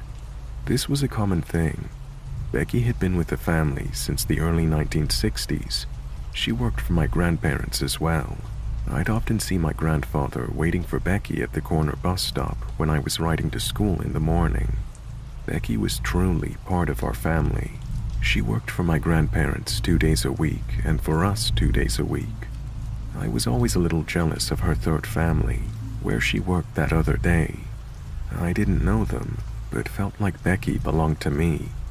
My name is Rebecca. I was supposed to be called Becky, but when our Becky came to work for us, it would have been too confusing, so I was always Rebecca. Becky was a kind, gentle soul.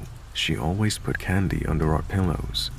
She cleaned our rooms, and if she found coins or money in our clothes, she'd iron the bills and stack the coins in a neat pile on our dresser. At Christmas time, she gave my sisters and I gifts. She was so sweet and thoughtful. She loved us. Becky and her adult nieces, Linda and Sylvia, babysat us when my parents were on vacation. I was interested to see where Becky lived, and one day, my mother took us downtown to her apartment. It was nice, a place where elderly people lived, a safe building. She lived up high, maybe on the 10th floor. What struck me was she had every single school photo of me and my 2 sisters framed and hanging on the wall, like 20 or so school pictures of these white kids from the suburbs. We really were her family. My parents separated when I was 14, almost 15. My mother was absolutely despondent. She cried all the time. Becky, obviously concerned for my sisters and I, confided to us that her husband had left her many years prior. She identified with my mother. Becky took care of my mother, comforting her. It must have been hard for Becky to see our family dissolve this way. My grandfather, the one at the bus stop, had died the previous fall, and we were still in mourning over that. My mom's mom had died the previous August, so my mother was in a really bad state of mind. Becky was our rock, someone who arrived twice a week to keep our home running. Then, the unthinkable happened. In the summer of 1980, we returned home from summer camp. My mother told my sister to tell Becky that lunch was ready.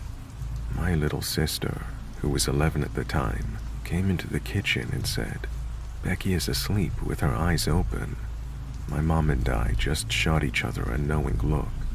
My mom ran downstairs to Becky, while I dialed 0. There was no 911 at the time.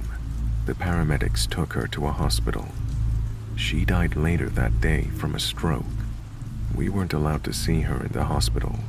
We followed the ambulance because we weren't family. But yes, we were. Becky spent more time with us than her real family. I saw her daughter and a few other family members behind the glass. That was as close as we were allowed to her room.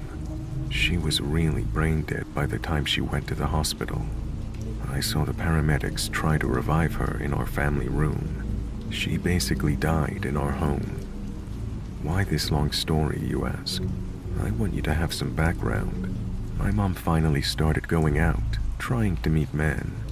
One night out of every weekend, I had to babysit my little sister. My older sister had moved out at 18. I wasn't happy about this because I was in high school and I wanted to be with my friends. While I was babysitting, I'd hear noises upstairs. I'd run upstairs, our dog would be asleep on the sofa, and my little sister was fast asleep in her bed, but I swore I heard footsteps. This kept happening, and I tell my mother, but she didn't believe me. My mother and father reconciled briefly. He moved back in. I wasn't happy about it. He'd hurt my mother by cheating on her. One night, while my dad was there, I heard this weird wailing.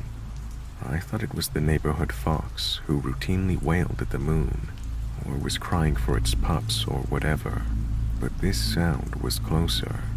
I thought maybe the fox was on the other side of the house by the woods. As I tried to lift up my roller blind, I could hear this wailing. It was coming from above my head, the attic. I got in bed, too afraid to tell my skeptical mother. I knew she wouldn't believe me. At breakfast, my dad said, "Did anyone else hear that weird noise last night?" I said, "Yes." I wasn't crazy. There was a weird noise. My dad said it was coming from the attic. He set animal traps up there, but there weren't any animals in the attic. Then my dad and my mom split up for good. I'd still hear the footsteps when I was alone in the house. Years went by. I moved out and got married. In 1992, I separated from my husband and moved in with my mother. My mother went to Florida for the winter, and I was alone in the house. I started dating. One day, in the family room downstairs, my boyfriend said, "What in the heck is that?" He heard footsteps. I was immune to them at this point. I said, "I think it's Becky. She died in this house. She loved us. If it is her, she's here to watch over us." A couple of weeks went by. My boyfriend and I were in the living room having a romantic date by the fire. The lights were off. There was just the light of the fire. He went upstairs to use the bathroom. He came out of the bathroom and I looked up the stairs. He just stood there frozen, with his eyes bugging out. I thought he was drunk. I said, "What's the matter?" "Didn't you see that?" he replied. "What?" I asked. "A woman in a pink sweater just walked by you," he said. I quickly looked around, but I didn't see anything. But I knew it was Becky. I'd never told my boyfriend that Becky wore a white maid's uniform and a pink cardigan. She wore that pink cardigan all the time. I called my mother, and she finally believed me. I forgot to mention, my father, grandmother, and sisters went to Becky's funeral. My mother didn't go. She was angry with my father at the time, I guess. Everyone there was under the impression that I was named after Becky. In truth, my mother told me she named me Becky after Becky Thatcher from Tom Sawyer, but I let Becky's family believe that I was named after her. It made them happy. They told me how much Becky loved us. I already knew that, but it was so nice to hear.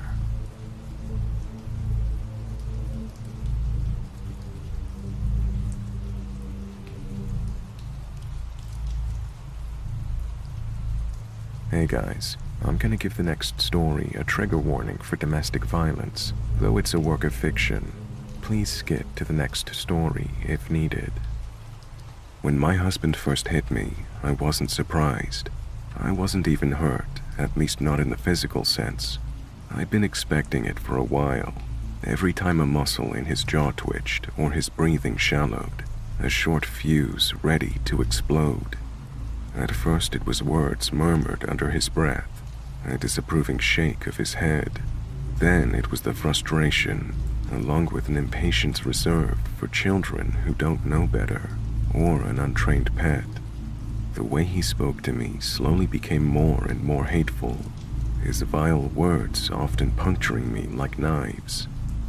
The worst came when he was drunk, which was pretty often, but he wasn't half as brave when he was hungover. He never apologized. instead blaming his bad temper on work-related stress, saying I only added to it. Basically, he was a poor fucking excuse for a man. The first time he actually swung his fist, he punched a hole in our wall, all because I accidentally bought the wrong kind of beer. For days, the hole stayed untouched, wide like a yawning mouth. Every time I looked at it, I knew that I was next in line. As for the beer, he still drank all of it. At one point, he even asked me to patch up the hole, either by my own hand or with my own money. A vase flew by my head when I called him crazy. I learned after that not to talk back, even if it didn't change anything. Not long after, when my husband's fist got tired of plaster and glass, my flesh sufficed. In a way, I was almost offended how he didn't consider me first even for this. Always on the back burner, the toy forgotten in the back of the dresser, the ghost that watched things unfold for everyone else. But you know what the worst part is? I couldn't leave him. See, when I married him, I didn't do it out of love. I did it out of a need so great that it was almost a tangible thing, threatening to consume me. I was young and very poor, desperate to get out of my parents' shabby little house. They wouldn't miss me anyways. I was one of 7 kids they couldn't feed, and much less care for. They probably didn't even remember me. Frank, my husband, was a little older than me, a college dropout that had a job as a mechanic. He wasn't ugly, not necessarily, but girls weren't throwing themselves at him either. He had a bit of a mean face too, with dark, flat eyes and early onset wrinkles from frowning so much. He was a good kisser though, I'll give him that. We met after my father almost totaled his old pickup truck, bringing it in for repairs he really couldn't afford. In Frank, I saw an opportunity, and my need overpowered any feelings of warning. We both just settled for each other, unconsciously knowing there wouldn't be anything better in our shitty little town. We got married as soon as I graduated high school, moving in together soon after. Our wedding was about as romantic as you'd expect. Small town chapel with all the guests sitting on the groom's side. His lips tasted like greasy gas station taquitos when we kissed to seal the ceremony. I got a job waitressing and also helped stock at the supermarket a couple times a week. We were definitely struggling, but our crammed apartment was infinitely better than my childhood home. The days began to blend into each other, turning into months and then years. Those first few years weren't so bad. They were monotonous, yes, but at least we mostly stayed out of each other's ways and focused on making enough to pay our bills. He was a heavy drinker like my father, and his party days never really seemed to end. Most nights, he was too drunk to do anything but yell and pass out, with me cleaning up the mess behind him. Things went to shit when we found out I couldn't have children. We, and when I say we, I mean just him, had been trying out for a while with no luck, and a trip to the doctor brought us clarity.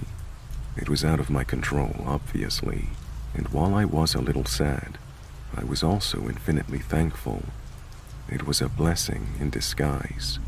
To him, his news was only a curse. He made sure to always remind me that I was a defective woman, that it had been a mistake to marry me, that he had lost his prime years being with me, blah blah blah. He was fucking insufferable. But I did nothing and said nothing when he started fucking younger girls. At least he left me alone when it comes to, well, that. I can't lie and say that I hadn't dreamed of having a daughter one day. Perhaps if I wound up somewhere much better in life, with a stable job that paid me well enough and the unshakable courage to stand up for myself, I'd run away with my daughter and be the parent I desperately needed as a child. I would have named her Cassie, and it would have been us against the world. I was stupid enough to dare to hope. I knew that to bear his child and bring it into this world would be condemning it to a life of suffering. I would never forgive myself for it. I cried often when he wasn't home, but after a while, I ran out of tears. Life had never been lonelier. You may think I'm a coward, but I don't really care. I don't think I need to reiterate that I couldn't afford a fucking divorce, and going to bed with bruises was better than sleeping in alleyways reeking of piss. I still had some sense of self-worth. Still, I had my own way of dealing with things, my own dirty little secret. During the day, I was the perfect wife, placid and quiet and always of service. I packed his lunch in the mornings, along with extra strong coffee to nurse his hangovers. I kept the house impeccable, paid bills on time, and learned how to cover up the evidence of his violence on my body. I had deep, teeth-shaped grooves on my wrists from holding in my screams, so I always wore long sleeves. I learned early on that making any sort of noise would only make things worse for me. Nobody suspected a thing, perhaps because they didn't care to look too closely. At night, as I lay awake in bed, I thought of carnage, all the violent ways I wanted payback, be it by my hand or not. In reality, I could never actually bring myself to get physical like that. I hadn't thought it possible for me to even conjure such scenarios, but years of repressed anger and hatred can really bring out the worst in a person. It all had to go somewhere. These thoughts followed me into dreams where my imagination ran free. I dreamt of graceful arcs of blood spurting out of his jugular, staining our eggshell walls. How his large intestine would spool out of his sliced abdomen like unused yarn, snapping one of his rib bones to pick the meat off my teeth. And suddenly, I wasn't myself in those dreams. There was a creature, one so like me, yet so different at the same time. At first, it was hard for me to discern its features, but it became clearer with every night that passed. It had my hair, a dirty blonde that I always hated, but it was matted and falling off in chunks, exposing bald craters. It had no eyes, no nose or ears, but the mouth took up most of the space needed for those, jutting out like an animal's maw. It was long and spindly, and when I dreamt of it crawling atop my husband, it reminded me of an arachnid closing in on a fly. It was a beautiful nightmare. The sight of it felt familiar too, like it had always been there. An extension of my flesh that had been waiting for me to unearth it at the right time. A projection of the unfathomable strength and brutality I wish I possessed during the daytime. So, naturally, I latched onto it, addicted to the nocturnal rush of adrenaline. Nobody could take this carnage away from me. I began to wake up feeling more refreshed, more alive than I'd ever been, like I'd been practicing lots of self-care and catching up on years' worth of rest. I was sleeping a lot better, drifting through my day with ease and a syrupy sweet smile plastered on my face. Someone at work even told me I was glowing, asking if I was pregnant, to which I bluntly responded with, "I'm infertile." He didn't think it was funny, but the look on his face was priceless. Not that I cared what he or anyone else thought of me for that matter. Making friends wasn't really a priority, given that I was on survival mode 24/7. The crazy thing is, I did feel like I wasn't alone anymore. There was an overwhelming sense of peace that had suddenly flooded me, and at the very back of my mind, there was a reassuring voice that I couldn't quite hear, but still understood. The beast fed off of my hatred and rage, deepening my thirst for revenge. At times, I thought perhaps I was losing it, but would that really be so terrible? I would have welcomed living in muddled reality where I had the upper hand. For 2 weeks, my husband even kept his hands off of me. He avoided me at all costs instead of berating me for every little thing. He slept away instead of bringing girls to the house. The bruises on my body were healing, turning a soft yellow and red against my pale skin. Things seemed to be okay for once. That was until the night one of his many skanks fed him some new drug, an amphetamine of sorts, and he came home cross-eyed and drooling like an animal. It was the middle of the night when he barged into our room, bellowing some nonsense that my barely awake mind couldn't comprehend. At the moment, I thought it more annoying than frightening. I got up and tried to coax him into calming down, to get into the bed and get some sleep, but he wouldn't listen. He swung his big, beefy arms as I tried to reach for him, smacking me across the face in the process. His pupils were wide and dark, swallowing his irises in a vortex of nothingness. His breath alone could light a raging fire with a single spark. If only I had thought to get a lighter or a box of matches. What more poetic way to go than by the cleansing of flame?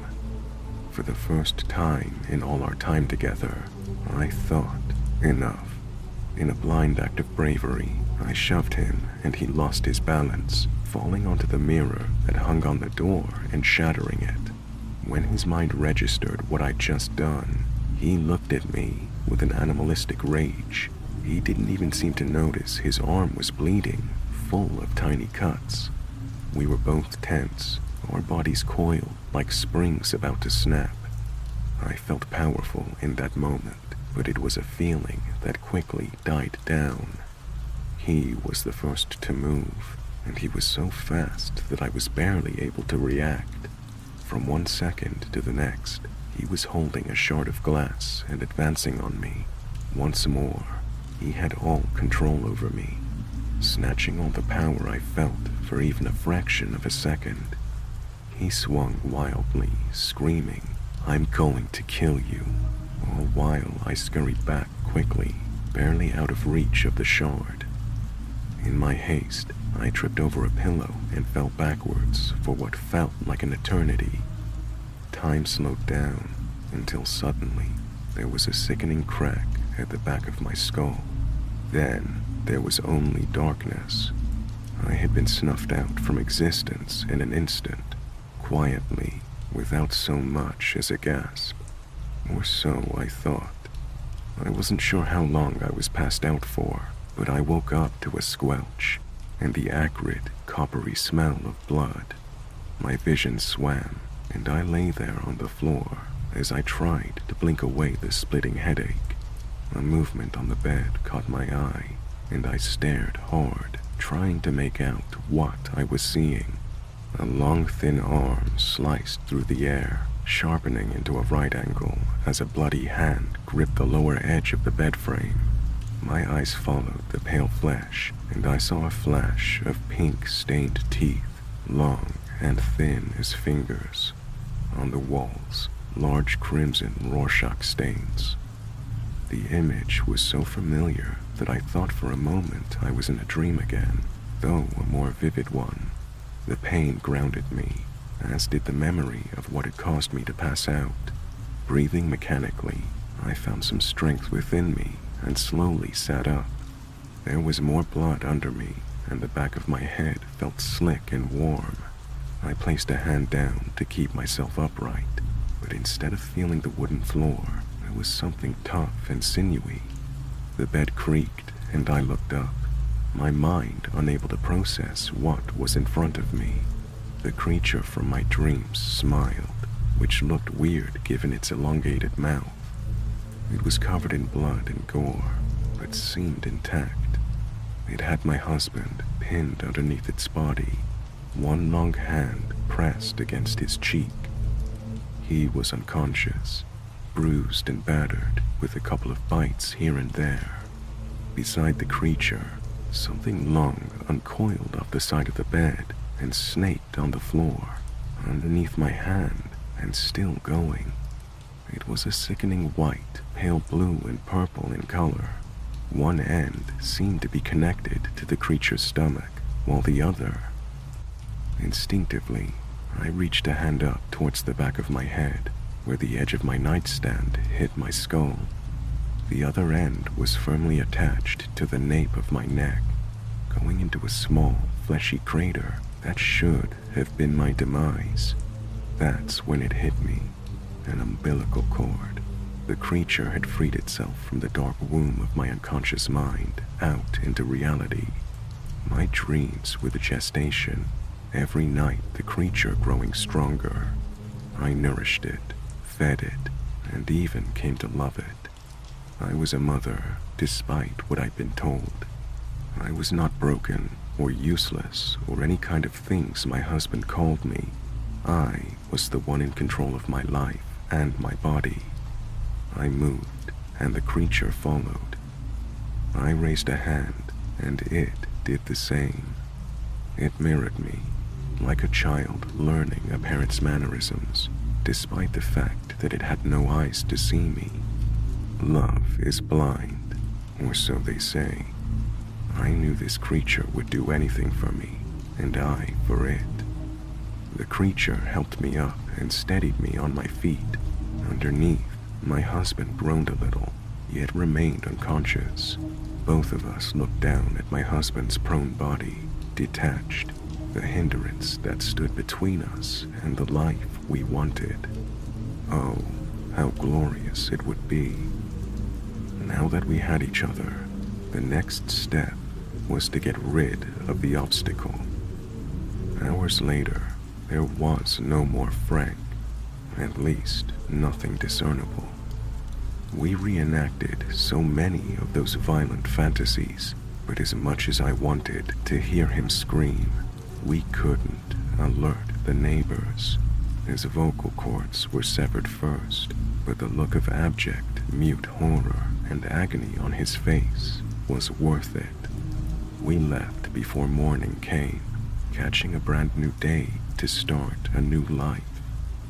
We needed sustenance for the road, so we ate and we drank as much as we could. By the time they found his bones, they would be bleached by the sun, placed on the bed pathetically, if not a little melancholic. I made sure no one would come looking for a while. It was a fair trade after all, one man's nightmare being a woman's dream. It's what I deserve.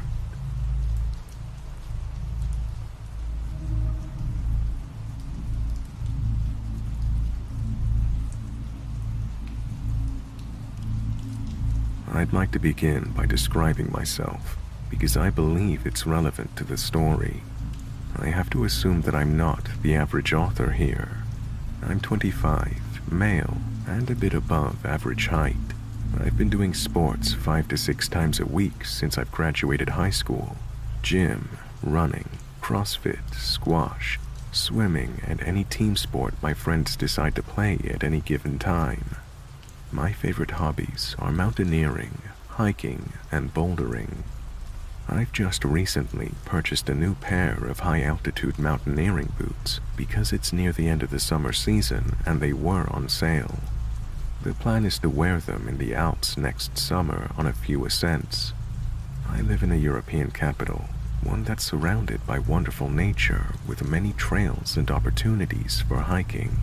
I decided to break in my summer boots last Saturday, more specifically because it would have been my grandfather's birthday, and he also loved to hike before he died. These boots are overkill for these woods, but I needed to try them. I selected a nice route that's around 25 kilometers and set off at about 9 in the morning. It rained just the day before, so I expected a fair amount of mud and not so many people, as they are easily scared off by the weather. Since the summer was excruciatingly hot, it was a nice change of temperature, especially between trees and such, where it's a few degrees cooler than in the city. In the not-so-distant past, my dog would have definitely joined me on this hike, but she's turning 14 this year, and she doesn't enjoy long-distance walks anymore. My girlfriend had to do something for work on short notice, so I knew from the moment I woke up I would be doing the hike alone. The first half of the hike was perfect. The altitude difference along the trail is minimal. I barely broke a sweat, and I misjudged how many people would be out due to the storm the day before. I met at most 6 to 7 people during the first 2 to 3 hours, and most of them were cross-country runners. It's worth mentioning that I wasn't walking quickly. I stopped on many occasions to take pictures or study some animals' tracks. There are deer and wild boars in these woods. Nothing more menacing, not animals anyway. But I won't get ahead of myself. Between 12 and 1, the path ran into an actual road, one where cars can go. This road is asphalt, but deep in the forest, and can only be used to reach certain landmarks that are also in the forest, so cars seldom go here. My trail required me to take this road for a few hundred meters. As I was walking along the road, I heard a car approach from behind me. It went past me, not too quickly or too slowly. It was an older, green SUV with a fresh registration. You can tell by the license plate, probably an import. Anyway, I thought nothing of it at the time.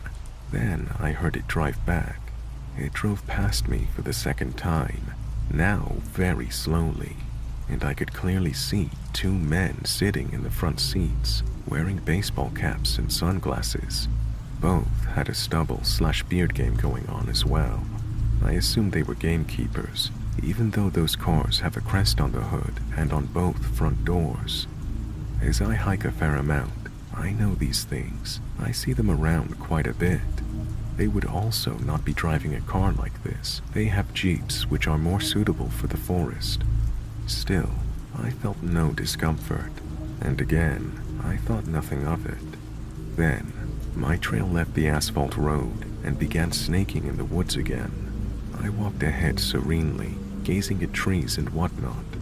Then, I suddenly had the strange sensation that something or someone was behind me. An engine sound was becoming more and more clear as well. At this point, the trail was quite narrow, but if, for whatever reason, you'd want to drive a car on it, you could, just about.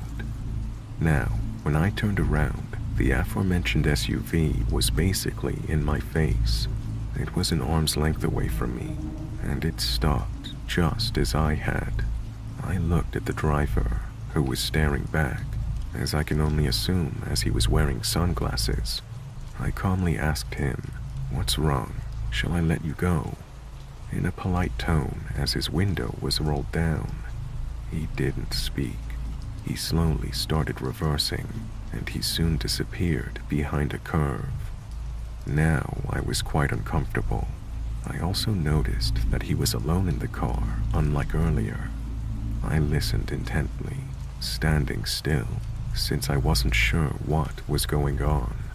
At this point, I was not scared, but there was a faint feeling of unease in the air, and bad thoughts began gathering in the back of my mind. I heard the car and the engine stop just behind the curve. I heard a door open and shut, but nothing from that point on. I turned around and began walking towards my destination at a much faster pace than before. Now I was a bit scared. I didn't understand why he didn't answer, and why he just reversed and left without a word. I wasn't sure what to make of it, and I had no desire to ask him again, or to see him again for that matter.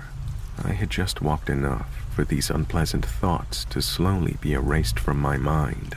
As I had been drinking a lot of water as I usually do, I decided to take a piss. I saw a perfect spot, a very narrow path off my trail that led quite clearly to a little hunting tower. I walked over to the tower, put my bag down by the ladder that led up to it, and then began pissing. I was also interested in checking Google Maps to see where I was, but since there was no signal, I decided to check my map. I also had a sip of water. I'd been standing there for a good few minutes before I headed back to the trail from where I deviated to take a leak. Right before I arrived back to the main trail, I thought to myself how extremely quiet it was. No wind, no noise of any kind, absolutely nothing. This made me realize just a moment later how alone I was, except for the man who was standing maybe 50 meters away from me on the trail, in the direction where I was headed. I only saw this as soon as I stepped back on that trail, since the small one to the tower was well hidden by trees, and you couldn't see the main trail as it was running perpendicularly to the small one. I looked at him, and I was instantly chilled to the bone. He was dressed in tactical clothing with a baseball hat on his head. The only reason he was standing still, I believe, was a moment of surprise that I had appeared from a place where he didn't expect me to appear from. At this point, I was fully and utterly alarmed. He was holding a rifle that had a scope on it. Had this happened without the incident with the SUV, I would have probably walked along the trail, thinking he's a hunter. However, in light of the strange encounter with the SUV, from which the second man was missing, something in me snapped instantly. In hindsight, it's also illegal to hunt in these woods this time of year. I figured, in the matter of 2 seconds, that I was going to sprint through the woods until exhaustion, towards and past the tower, as it seemed natural to do at the time. If there was no malicious intent on this man's behalf, or the others, he'll just think I'm an idiot and forget about me in 2 minutes. If I'm right, it's the best call I will have ever made. And for fuck's sake, he began running towards me. Adrenaline blossoming within me, I began sprinting away. I sprinted past the tower and deep into the bushes, not sparing my legs as I was wearing shorts and a thermal jumper. I crashed through branches, small trees, and slipped on several occasions. I really did sprint until I was exhausted. It must have been several kilometers. I even crossed some smaller trails, but didn't even bother to look either way. My pulse was 1,000,000,000 the whole time. I began checking my phone for signal, but nothing. I was already really angry at myself for not memorizing the license plate. After a while, I began power walking, but still off trail, straight ahead, in a direction that I knew would sooner or later lead me out of the woods. When my phone got signal, I told the story to several people frantically, but no one took me seriously. They said I was overreacting and whatnot, saying, "You must have misunderstood the situation." Well, I'll let you decide if I did or not. Finally, I reached a trail that led directly to a cute little town that borders this rather large forest. It felt like eternity, but I walked the last kilometer to the main square, took off my jumper and put it in my bag. At least I looked a little different from far away. I waited for a bus that took me back to a station near my car, rather anxiously, I must admit. After the bus ride, during which I studied each car on the road, I walked back to my car, got in, and drove home. My dog welcomed me like I was coming back from a 2-year deployment. Dogs are just amazing. She must have felt that something shook me up. I spent the afternoon contemplating my life in the bathtub. The boots destroyed my feet, but they aren't meant to be sprinted in for large periods of time. I called the forest gamekeeper's office. I inquired about whether they have such cars in service as the one I came across. They do not. Their gamekeepers also don't typically work in pairs. Like 99.9% of the time, they are alone. I told them my story, and they took me a lot more seriously than my friends, but they assured me that the police wouldn't. No one could have been legally hunting in the area during summer either. I've been keeping up with local news, but nothing extraordinary has been reported yet. I really hope nothing will be reported either. So, Gentlemen in the empty forest at lunchtime, let's not meet again.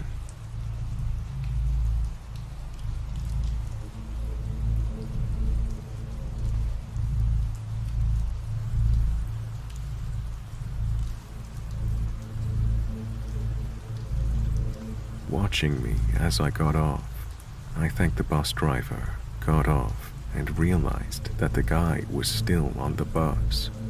I started walking up the hill to my house like I always do, and I noticed that the bus was still sitting at the stop instead of pulling out and putting on its "to terminal" sign like it normally did. Weird, sure, but I kept walking. I'd made it about 500 feet. I heard the bus pull out and drive off, and then I heard someone running up behind me. Without even looking back, I knew it was the guy from the bus. He was 50 feet behind me at this point. I could hear him having to catch his breath, and he yelled out, "Princess, please wait." And of course, I didn't wait. I just kept going. But he didn't stop. He kept yelling, "Please, please, princess, I want to make love to you. I have money, please, I will pay you." I didn't stop walking. I didn't want to make eye contact or acknowledge him, but I'm also walking down a dark street with no cars and no people, and he is hot on my trail but can't keep up with me and seems pretty winded. By the time I made it down the block, he was yelling at the top of his lungs, "Princess, princess, please let me make love to you. I will pay you. Just stop. Princess, please, please," and started sobbing. I mean absolutely wailing, all while yelling that he wanted to make love to me and would pay me for it, and calling me princess. He wouldn't stop sobbing, and he was so loud, I'm surprised he didn't wake anyone in the neighborhood up. At this point, he's still 50 feet behind me and crying. I was 5 blocks from my house, and I didn't want to let the guy know where I lived, so I decided to call 911. He kept loudly crying and sobbing and pleading to me. I let the dispatcher know that some guy was following me and propositioning me and crying, and she could hear him sobbing in the background, and said a deputy would be there soon. I yelled at the guy, "I just called the cops, so leave me the fuck alone." And he just stopped, standing there, still sobbing. I keep walking, but slowly since I'm so close to my house. A couple minutes pass, and there's lights. A sheriff was coming down the street, and when I turned around, the crying guy was nowhere to be found.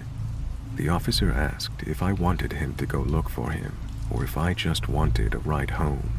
I didn't ever want to deal with that guy again, so I accepted the ride and asked him to just check out the area around my house after he dropped me off, since it's pretty unusual to see an overweight guy in a sweater and slacks wandering around crying at 1:30 a.m. on a weeknight in a residential area. I have no idea if they found him, no idea what would happen if they did find him, since I'm not sure if anything he did was actually illegal or just creepy as hell. Needless to say, I deadbolted my house and stayed up all night talking to a friend in a different time zone until it was morning. So, guy from the bus, let's not meet again.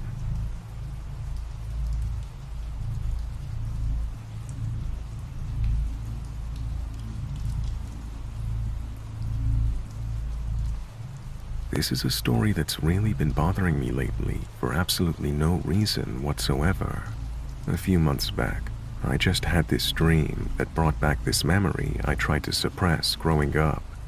But as of recently, it's been weighing on my mind.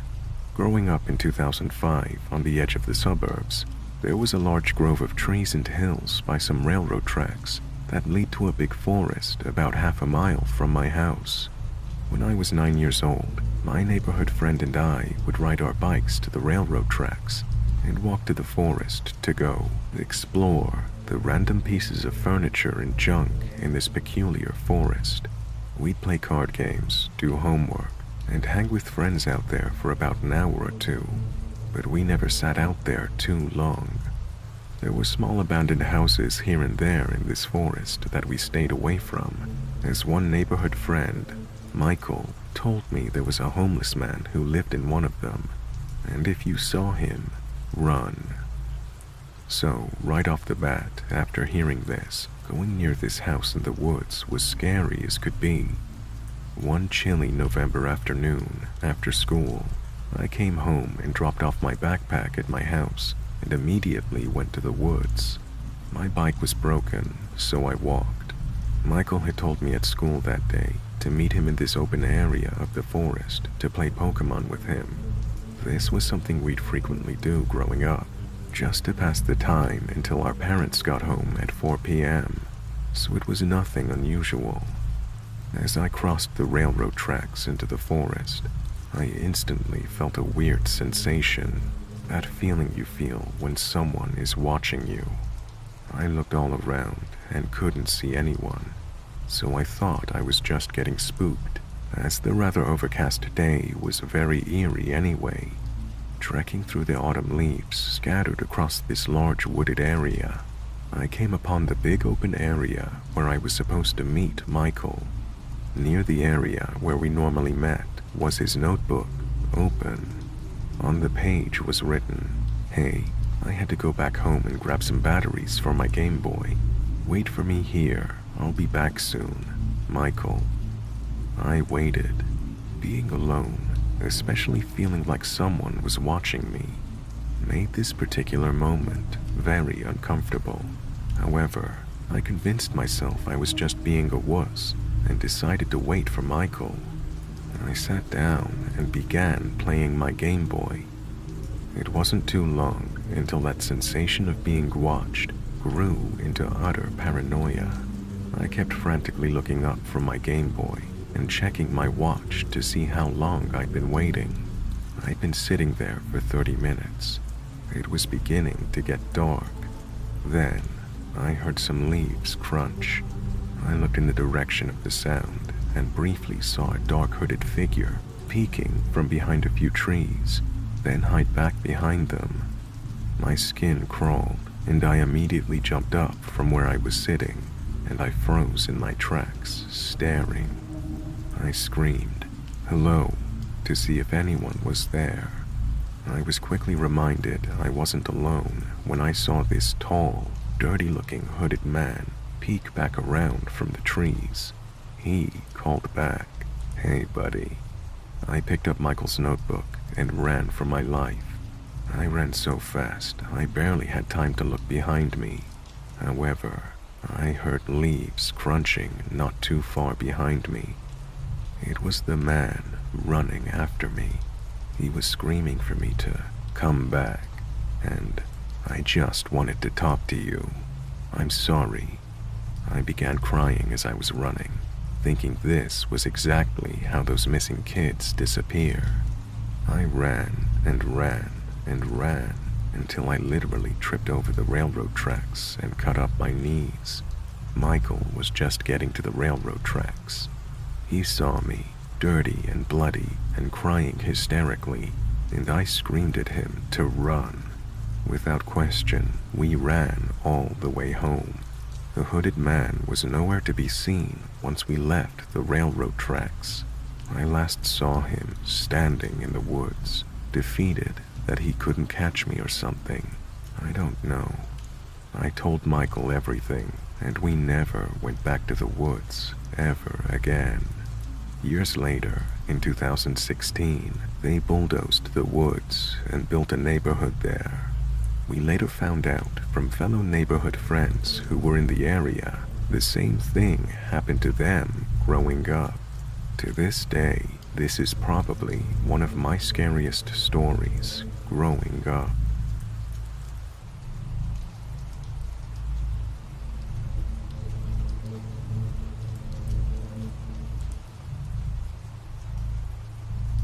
I was around 16 at the time of this happening. Firstly, I'd like to explain what type of person I am, just so my actions make a bit of sense. I'm an average-looking girl, a bit overweight, which for my country makes me really undesirable. For this reason, I'm not used to men hitting on me or even considered it a possible occurrence back then. You can say that I'm usually the man in our group. You know, the girl that looks after every other friend when they're drinking, and if a guy's being rude or harassing someone, I'm the one to shut him down. I don't know why I took on this role, probably because my friends are way too naive and nice. Well, I'm like that to strangers when I'm alone. I always try to be helpful to people if they look confused or ask me for directions or anything else. On this particular night, I was going home from school. My high school is in the city center, and I take the bus home. Since the buses get overcrowded during peak hours, and I really hate being between crowds of people, I normally wait around 30 minutes to an hour to catch the bus. This night, I walked to another bus stop, around 5 stops before the one to my school, so I can kill time and take an empty bus. It was dark, and I was the only one at that bus stop. I usually don't have a problem with going out alone late at night, as I don't have the men, bad, assault mentality drilled into me. So I'm just minding my own business when this 45 to 50-year-old man comes up to me. He has a very friendly face and a smile, so I don't think anything of it. He asks me something, and then I realize he's Turkish. I tell him I don't understand, so he uses basic Bulgarian words he knows, and I somehow understand that he's just asking for directions. Of course, I try my best to explain, and after I feel like he understood, I expect him to just stop talking to me. No, he sat disturbingly close to me and started to talk to me, but again in Turkish. I try to be polite and politely ignore him as best as I can, while nodding my head with a smile, looking at the timetable. For some reason, this guy starts asking me for my phone number. At this moment, I realize that this was definitely not a lost foreigner. I try to shut him down, saying I don't have a phone. Don't ask why I thought that was going to work.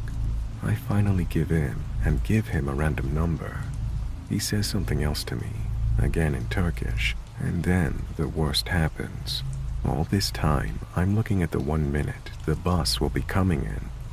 I'm praying for him to please not try to call the number. Well, he does, and he shows me and asks me why my phone isn't ringing. My stomach flips. I try to think of something fast. Then I remembered that I have my old Motorola in my bag. I usually brought it to school to give to teachers who collected phones during class. I also liked playing games on it. In 2014, that is. Fortunately, the battery was dead, so I just pretended that this is the reason the call isn't going through. I see the guy try to argue, but at this moment, the bus comes and I get on. I sit on the seat behind the driver as always. After 10 minutes, I get this weird feeling. I don't know what it was, but I felt watched. So I look around, but since I'm in the front seat, I can't exactly see everything. Luckily, our buses have this gigantic mirror on the inside that shows everybody on the bus. I look into that mirror, and I can clearly see him. He's sitting on the last seat, his leg clearly visible. I start to panic. I'm not sure he's following me, but I'm also a very cautious person, so I can't really ignore this. I start checking for him at every stop, and he's still there. I get paranoid and say fuck it, and I get off the bus. The stop was at our local mall, and luckily it was open until 10 p.m. I decide to go in, and if he follows, then I'll try to sneak out. He follows all right. You have to understand that in my town, almost nobody goes out after 9 p.m., so the mall is close to empty. I look around, thinking of ways to disappear, but there's just no way. The mall is an open space. There are 3 floors, all almost empty. I'd be easily spotted anywhere I go. Now, you'll probably say, you should have asked the security for help. No, in Bulgaria, we don't do that. That literally never even went through my mind. The security is just some grandpa that walks around all day. They don't actually do work or anything. If it were today, I might not be as stupid, but back then, this wasn't even an option in my head. And besides, security wasn't even around. So, I do the most logical thing I can do, and I decide to utilize the knowledge I had acquired in the previous week. You see, the mall had a cool corridor system behind the stores. It was completely unmarked by any signs, and if you didn't know where you were going, you'd probably get lost, because it's just endless wide corridors that lead to empty rooms for storage or some other stuff. Well, me, being an avid anime fan, loved going around these corridors and pretending I'm a ninja from Naruto on a mission. So, I can proudly say that I learned the right path to the back stairway of the mall. Because I was smart and obsessed with the idea of being a spy, I decided to lure this creepy guy into the corridors and then just exit from the back end of the mall. I first entered H&M and pretended to look around just to see if he was really stalking me. He didn't even try to hide it. He stood outside the store, just staring in. I got really scared for a moment, but then I remembered I'm like the best 007 agent out there. So I just continued walking around the mall. I finally entered the corridors, and at this point, I booked it to the staircase. I ran out, and then didn't stop running for 2 bus stops. I tried looking back, but there was no one. So I proudly decided that I was a hero and went home. Today, being a 21-year-old grown-up, I just think about how stupid that is, and how I'd probably be 10 times as scared today than I was back then. Well, I hope it never comes to that. I have a lot of creepy things that have happened to me. I might get around to writing the rest.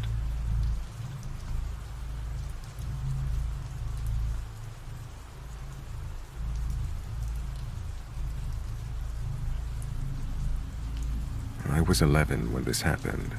Anna, my older sister, was 14, and Becky, my younger sister, was 8. My dad was a freelance programmer when I was younger. He made great money on his jobs, but because he was so heavily in debt, 500,000 plus, and my mom was not the most gifted person on balancing a budget, we never had much free money available. This meant that we went on a vacation once every few years, and usually that was to a relative's house. My dad had just finished a long project for a big client, and we were celebrating the occasion with a new movie, Final Destination, because my dad loved watching scary stuff and scaring the daylights out of my sisters and I. We were in the middle of the movie when the phone rang. He went to get it and came back to grab my mom while we kept watching the movie. Becky took the opportunity to pause the film and take Duchess, our dog, captive because she was scared. They came back about 10 minutes later and announced that we were going to be spending the weekend in a cabin. We didn't know what to make of that, but apparently the client he'd been helping owned a nice cabin by a lake in the mountains and offered to let us lodge there that weekend for a considerably reduced price. It was Thursday, so my mom went into a panicked frenzy of packing so we didn't see the rest of the movie that night. After school the next day, we packed up the family van and headed to the mountains. It was a 2.5-hour drive, so it was late by the time we got there. We unloaded the van and went exploring in the cabin. It was a ranch-style cabin with a little nook thing you could climb up to that was about head height.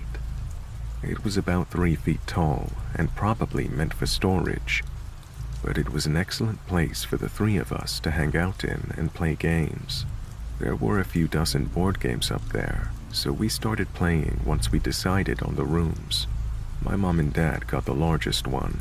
Anna claimed the smaller one with a twin bed, so Becky and I got the last room, which had a queen-sized bed we could share.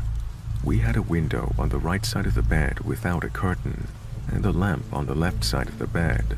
It was the only light source in the room, and there was a closet opposite the bed. It was locked, and we couldn't get in it. I never did figure out what was inside there. We went to bed at around 11. Becky is a kicker, so I slept by the lamp in case she ended up knocking it over. I remember lying down, and I must have instantly fallen asleep, because the next thing I knew, Becky was gripping my arm and trying to burrow under me. She was squeaking something in fright, and I couldn't understand what was happening. I sat up, looked towards her, and I saw something pale and human-shaped moving away from the window. My sleepy brain took several moments to process that, and then I was shooting out of bed and dragging Becky with me. We rushed to our parents, who told us we were imagining things. My mom told us to go back to bed, and if we saw anything else, to let them know. I, much to my current annoyance, agreed with them and went back into the room with Becky. We switched positions because she refused to go back to bed by the window. I told her a story to get her to sleep and promptly conked out after her. I didn't wake up until morning. The next day, we went exploring around the lake for about an hour before my dad decided we'd spend the day in town. They had a lot of small shops, and my parents went into every one of them. We ate lunch and dinner in the town, and finally went back to the cabin. Anna made a joke about something as we neared the cabin, and I remember everybody laughing before my dad suddenly held up his hand to make everyone stop. He took another step towards the cabin and pushed the door open with a single finger. I thought it was strange that the door wasn't latched, but I didn't put the obvious together right away. "Dad," Anna said as she shuffled nearer to Belle and I, but my dad gave his head a shake to let her know she needed to be quiet. He went into the cabin and disappeared inside for a minute or two while we stood on the porch. My mom called out his name, and he called back that we could come inside. We did, and found him standing in the middle of the living room/dining room with a frown on his face. He locked the door once we were inside, and he took my mom to the bedroom for a quick chat. Anna, having caught on to what was happening, opted to distract Becky and I by suggesting another round of the board game we'd been playing the previous night. We hadn't been playing for more than 5 minutes when my mom and dad came back. My mom went about cleaning the dishes from breakfast while my dad joined our game. We played for a few hours before Dad told us we needed to go to bed. It was only 9 at that point, which made Anna mad. She was allowed to stay up until 10:30 on school nights and later on the weekend nights. Becky and I got into bed while they argued. We climbed back into the same spots we slept in, Becky by the window and I by the lamp. I read to Belle for a bit before we drifted off. I woke to my dad rushing into our room. He scooped Becky out of the bed and grabbed my hand. He dragged me out of the room and into the hall, where I saw Anna getting similar treatment by my mom. I became aware of a high-pitched whine in the living room and saw our dog sitting at attention by the back door. She was bristled and seemed anxious. My dad didn't put Becky down and didn't let go of my hand. They rushed out of the house and into the van. My dad went back to get our dog, and then he burned rubber getting out of the cabin. He drove all the way back home without saying a word. It took a half hour for Duchess to calm down. He told Anna what happened the next day, but Becky and I didn't find out until years later. He'd woken up that night to what sounded like moaning outside the window in his room. He jumped up and looked to see what was going on, and he found the front door unlocked. Stuff in the kitchen had been moved, and Duchess started to growl at the back door, which was ajar. He locked it and got us out of the house. He went back the next day to get our luggage and found several pairs of footprints outside the window of the room that Belle and I slept in.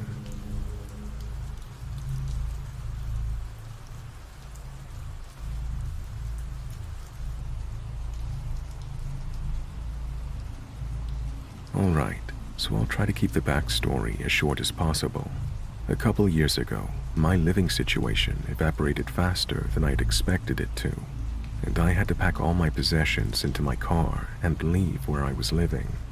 There was going to be a short stretch of time where I had next to no money, certainly not enough for a week or two of $80 a night motel fees.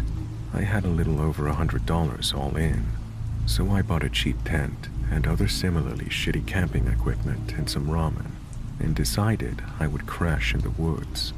That way I could leave my car full of my stuff and still have a place to sleep.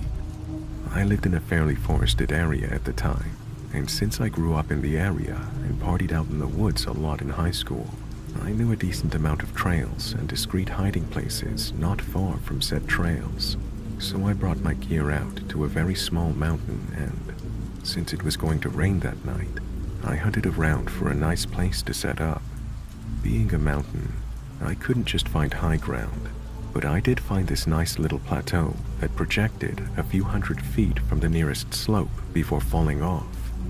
And by my best judgment, it seemed as safe a place as any. Well, it turns out my judgment sucks.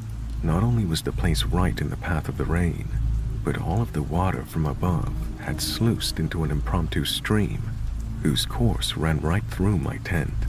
I woke up at maybe 2 a.m. to find my sleeping bag half immersed in water, and all of my possessions soaked through. Both my phone and flashlight were ruined, so I had no source of light. Despite the lack of illumination, I knew I had to get back to my car because I was freezing cold. Since my clothes were literally soaked through, I decided to leave them, and embarked wearing nothing but my boxers. My wallet was ruined too, so I didn't bring it. I quickly realized that I was not going to be able to find the trail, so I went back and took my machete so I could hack through the brush. Now, most of you can probably see where things are going, but I would remind you that you are sitting someplace warm and reasonably safe. If you want to put yourself into my frame of mind, think of those cold winter days when you go outside and your stream of consciousness transforms from normal thoughts into an endless stream of, oh fuck, and add a bunch of your possessions being ruined into the mix. So I faced the general direction of my car and just started walking, angrily chopping at anything that happened to block my path. Eventually, after much effort, I see an end to the tree line ahead of me. I walk out and realize that I'm in somebody's backyard. Worse, however, is the fact that said backyard has a screened-in porch with a small table lamp, and standing on that porch is a woman smoking a cigarette. Now really picture this scene in your head. Imagine a man walking into your backyard, half naked and enraged, swinging a machete around like a madman. The porch lights went off, and I immediately went into, I'm definitely going to get arrested mode. I hustled out to the street and ran towards my car, and I spent the next hour huddled in a ball on the seat, just waiting for the flashing blue lights to come up behind me. They never did, however. I have no idea what that woman thought when she saw me, but it can't have been good. I almost want to go over there and apologize for scaring her, but I'm guessing she doesn't want to meet.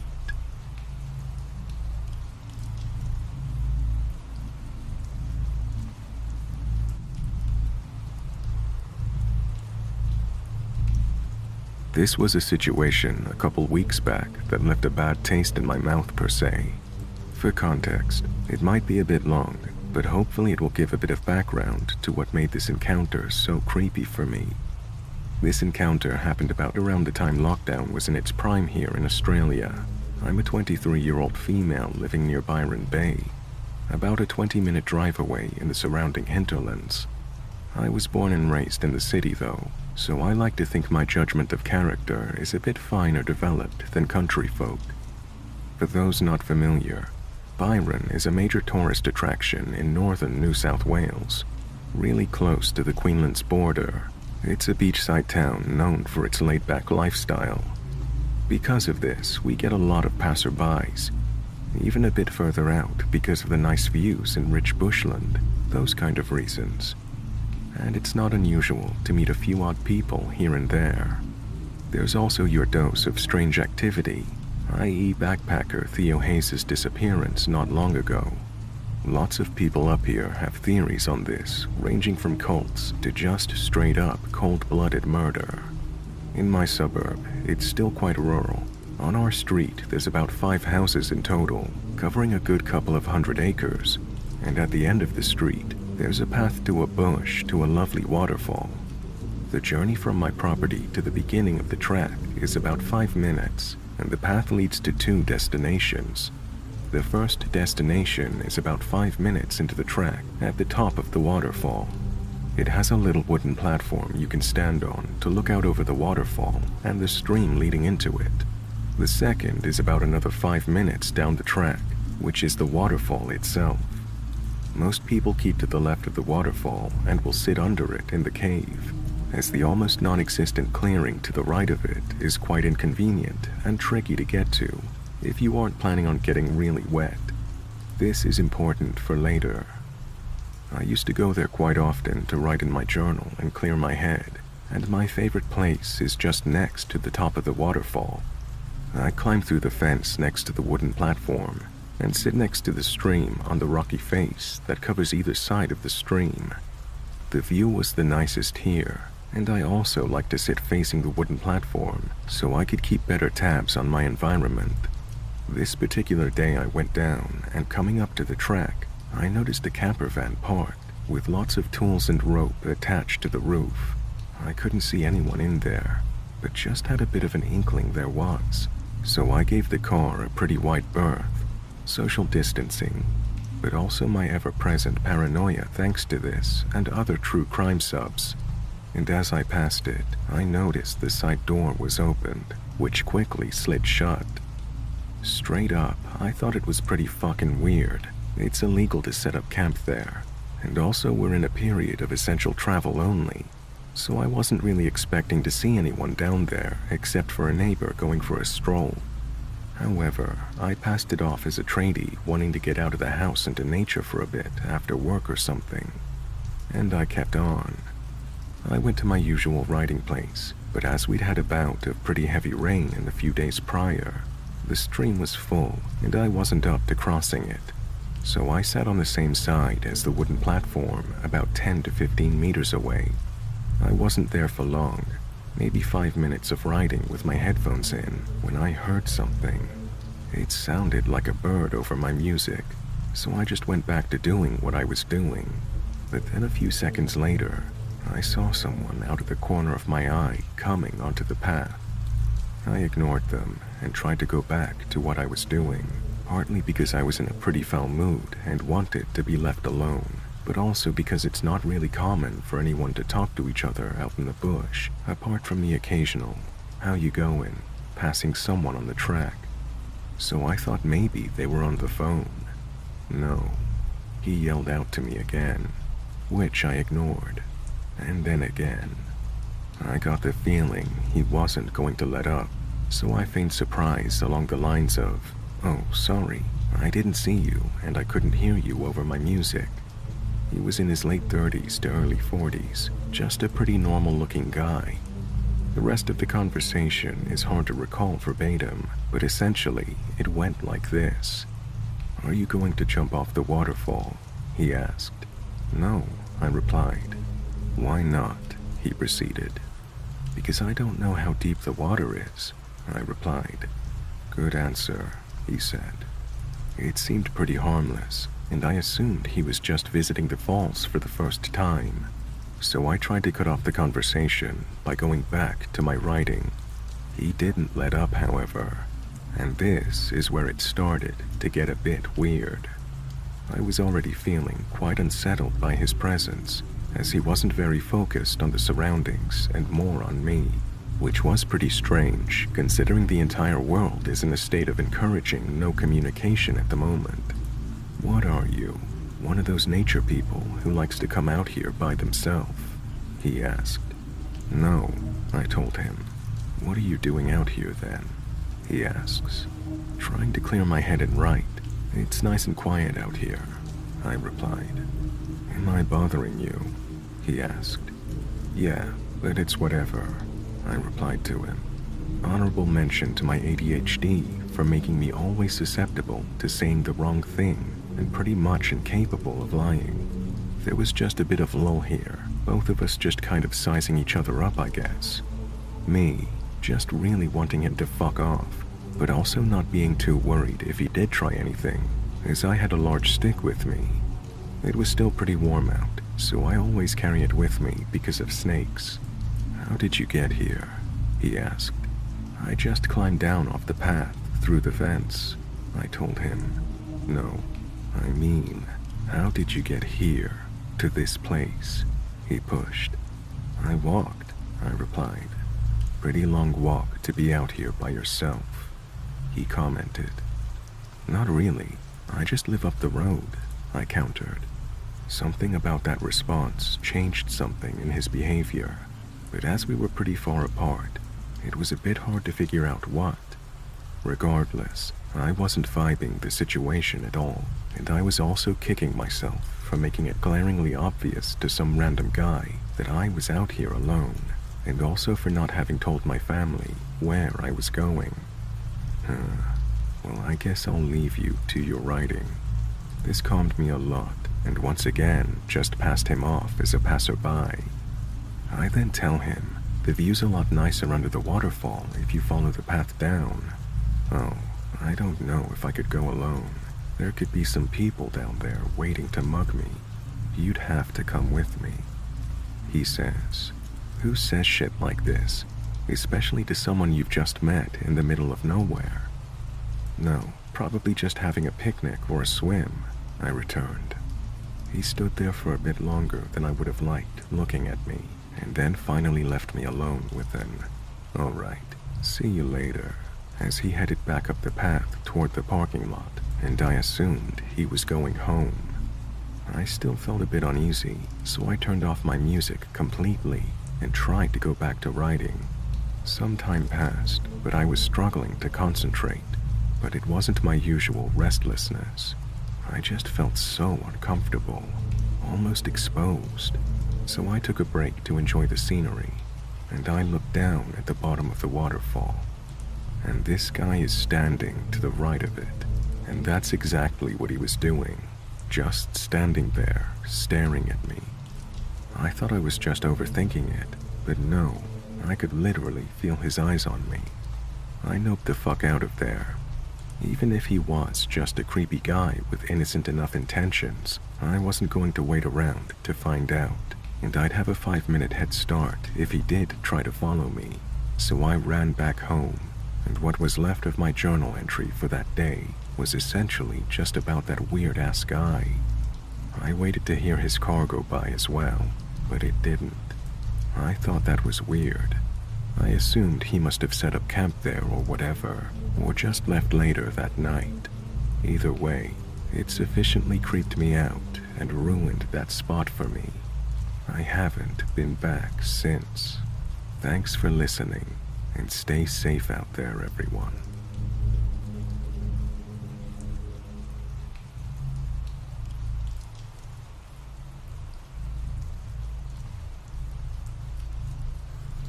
The house in the cornfield.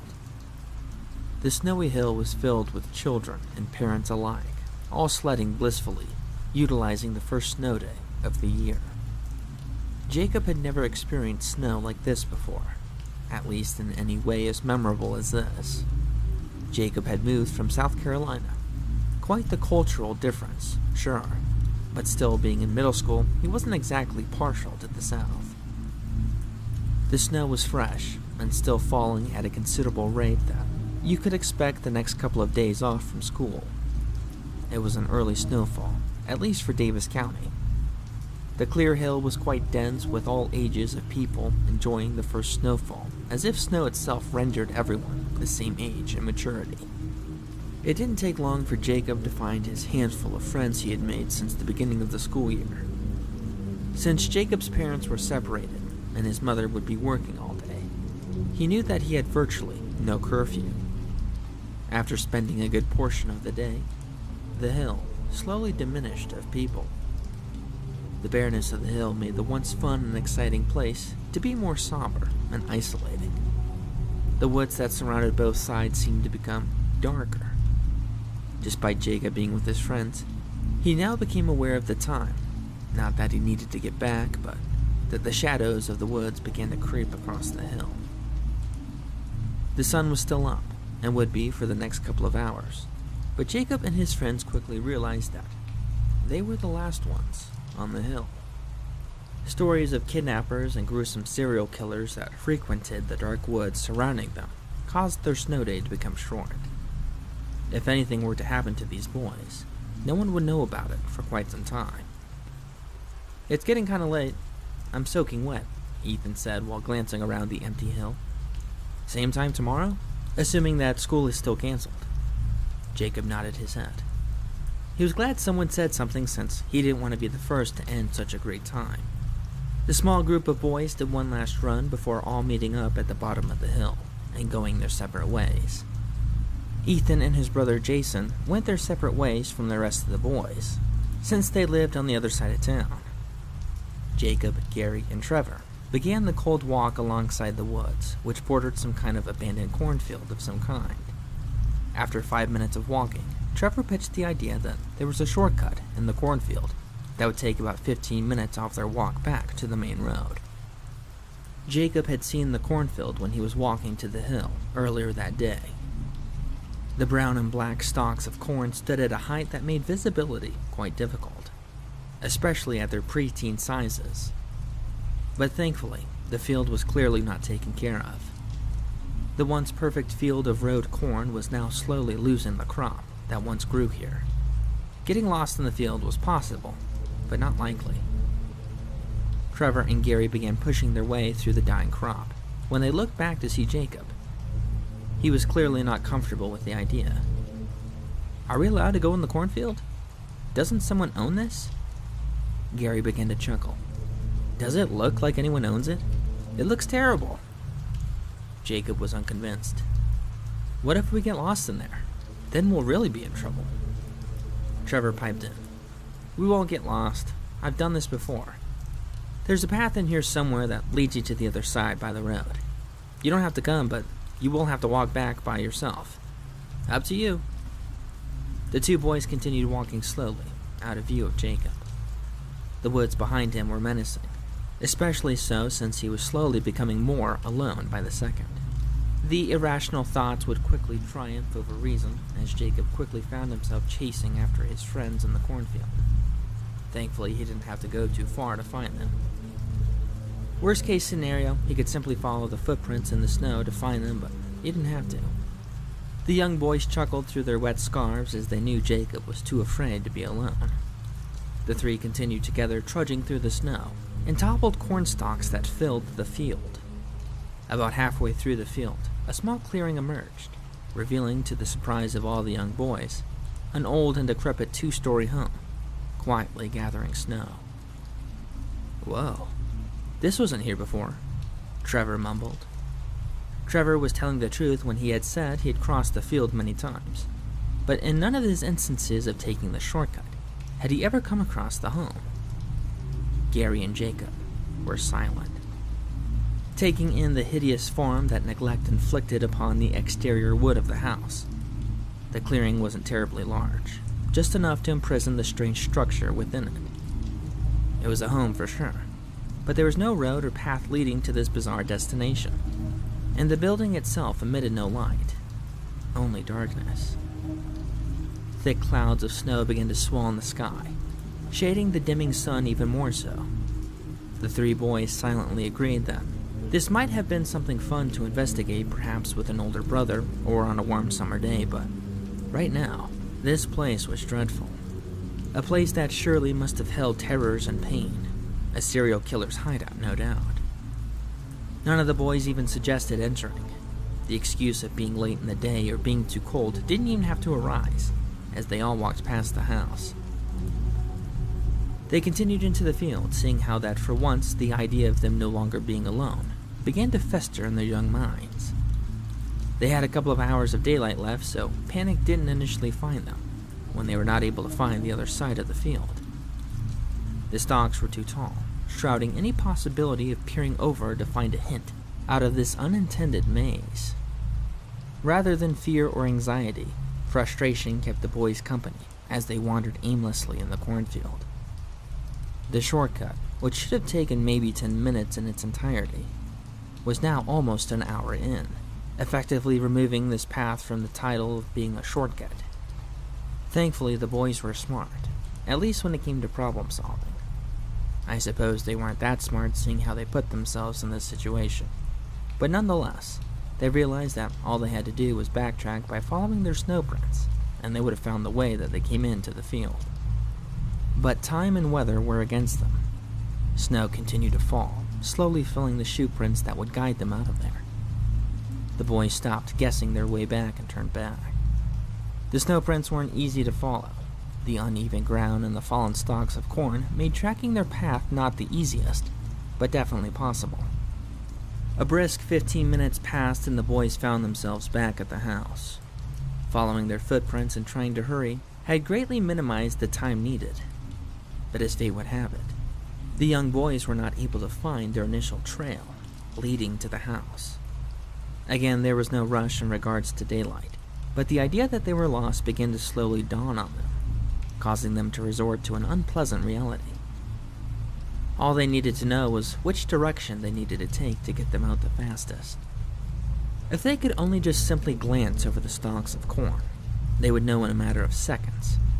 But the only way for them to do that was if they entered the house of horrors, if you will, go to the second story, and glance out the window. Now this was obviously easier said than done. The thought of someone still living inside seemed unlikely, due purely to the house's condition. But that didn't mean a hobo or some desperate animal didn't take this structure as its new home. The three considered drawing straws, but that idea was pointless seeing how whoever was going to go inside would be too scared to do so alone. The boys realized that if they wanted to get out of this field, then they would all need to go inside to do so. The front of the house looked empty. The bottom level windows had been boarded and what remained of the front door appeared to be chained. A sigh of relief came across the boys, as they could say with a probability that no one was inside. But this did make their plan more difficult, seeing how they needed a way in. The boys quickly circled the house. Gary, who was on the back side, shouted, "Guys, come here! I think I have something." Jacob and Trevor quickly sprinted and saw Gary trying to lift a storm cellar door, but was struggling with the weight. A heavy chunk of ice and snow made the door 3 times as heavy. With the help of the other boys, they were able to open the door and peer inside. A dark set of stairs led them into a dark basement. The three looked at each other as they slowly went inside. Thankfully, the stairs didn't go too deep, but the sun was on the wrong side of the house to properly illuminate the basement fully. Inside the basement was a treasure trove of junk and other miscellaneous items that served no real purpose, but to young boys, this was a jackpot. Old farming equipment laid on the floor and sides of the walls, while a particular item laid in a cleared area, in front of a strange metal door. Gary and Trevor were preoccupied with picking out what they wanted to take, that they didn't notice Jacob walking over to the metal door. The metal door looked as if it didn't belong in the house. If anything, it looked like a bank vault. But that's not what caught Jacob's attention. Laying in front of the door, as if it was watching it, was a skull. Not any ordinary skull, but one with twisted and dark bone. It didn't appear to be human, at least to Jacob, but surely this was some kind of creature he was unfamiliar with. He was drawn to it mainly out of morbid curiosity. He went to pick up the item, and once he touched it, his vision went black. A disembodied demon voice spoke to him. "A wretched soul touches the totem." His vision was now filled with horrors and pain. People screaming from torture and violence. A gathering in the woods of strange people wearing masks, chanting and sacrificing poor victims to a strange and dark god of the woods. A vision of a dark entity looking upon his soul with no barrier of concealment. "You are now cursed with the totem."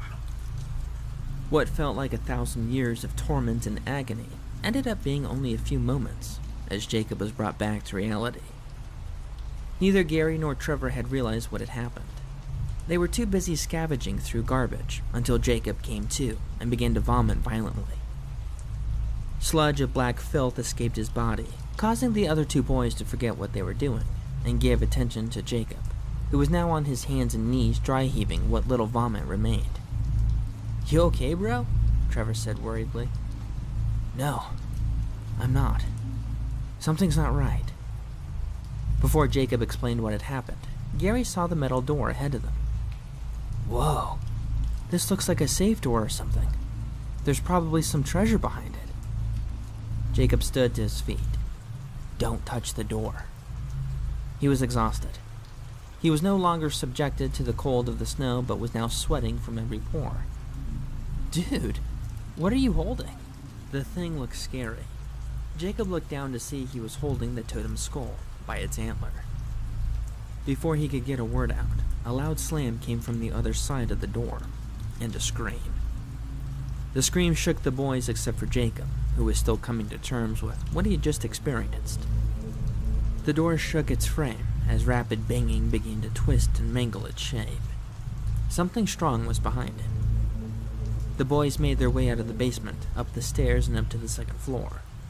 Panic controlled their bodies, but they still remembered to look over the cornfield to find their way out. After a quick glance, the three then saw the direction they needed to go and began to lift the old window. Whatever was behind the door in the basement had gotten out. A loud slam of the metal door landing flat on the concrete floor told the boys they only had a couple of seconds before whatever it was that was being detained had gotten out. The boys got the old window to budge, but not enough. Thinking quickly on his feet, Gary grabbed a drawer from a fallen dresser that was sitting in the room and threw it out the window, shattering the glass and the frame that held it together. The thing was now out of the basement and on the main floor.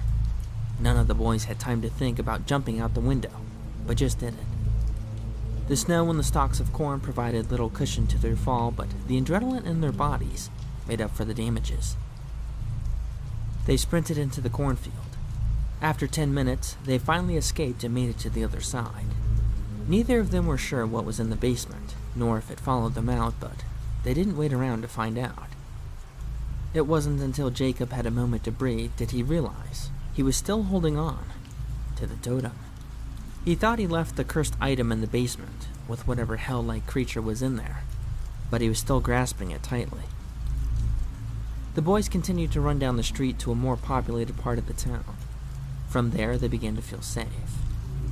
The boys took a moment to recall what had happened, and they all agreed on what they experienced.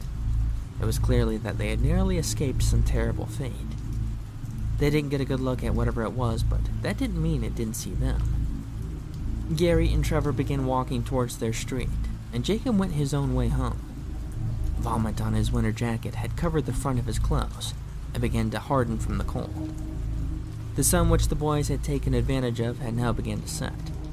The traumatic experience made it so that Jacob never wanted to see this totem again, but any thought he had of throwing it away into the woods would cause a voice to speak in his head.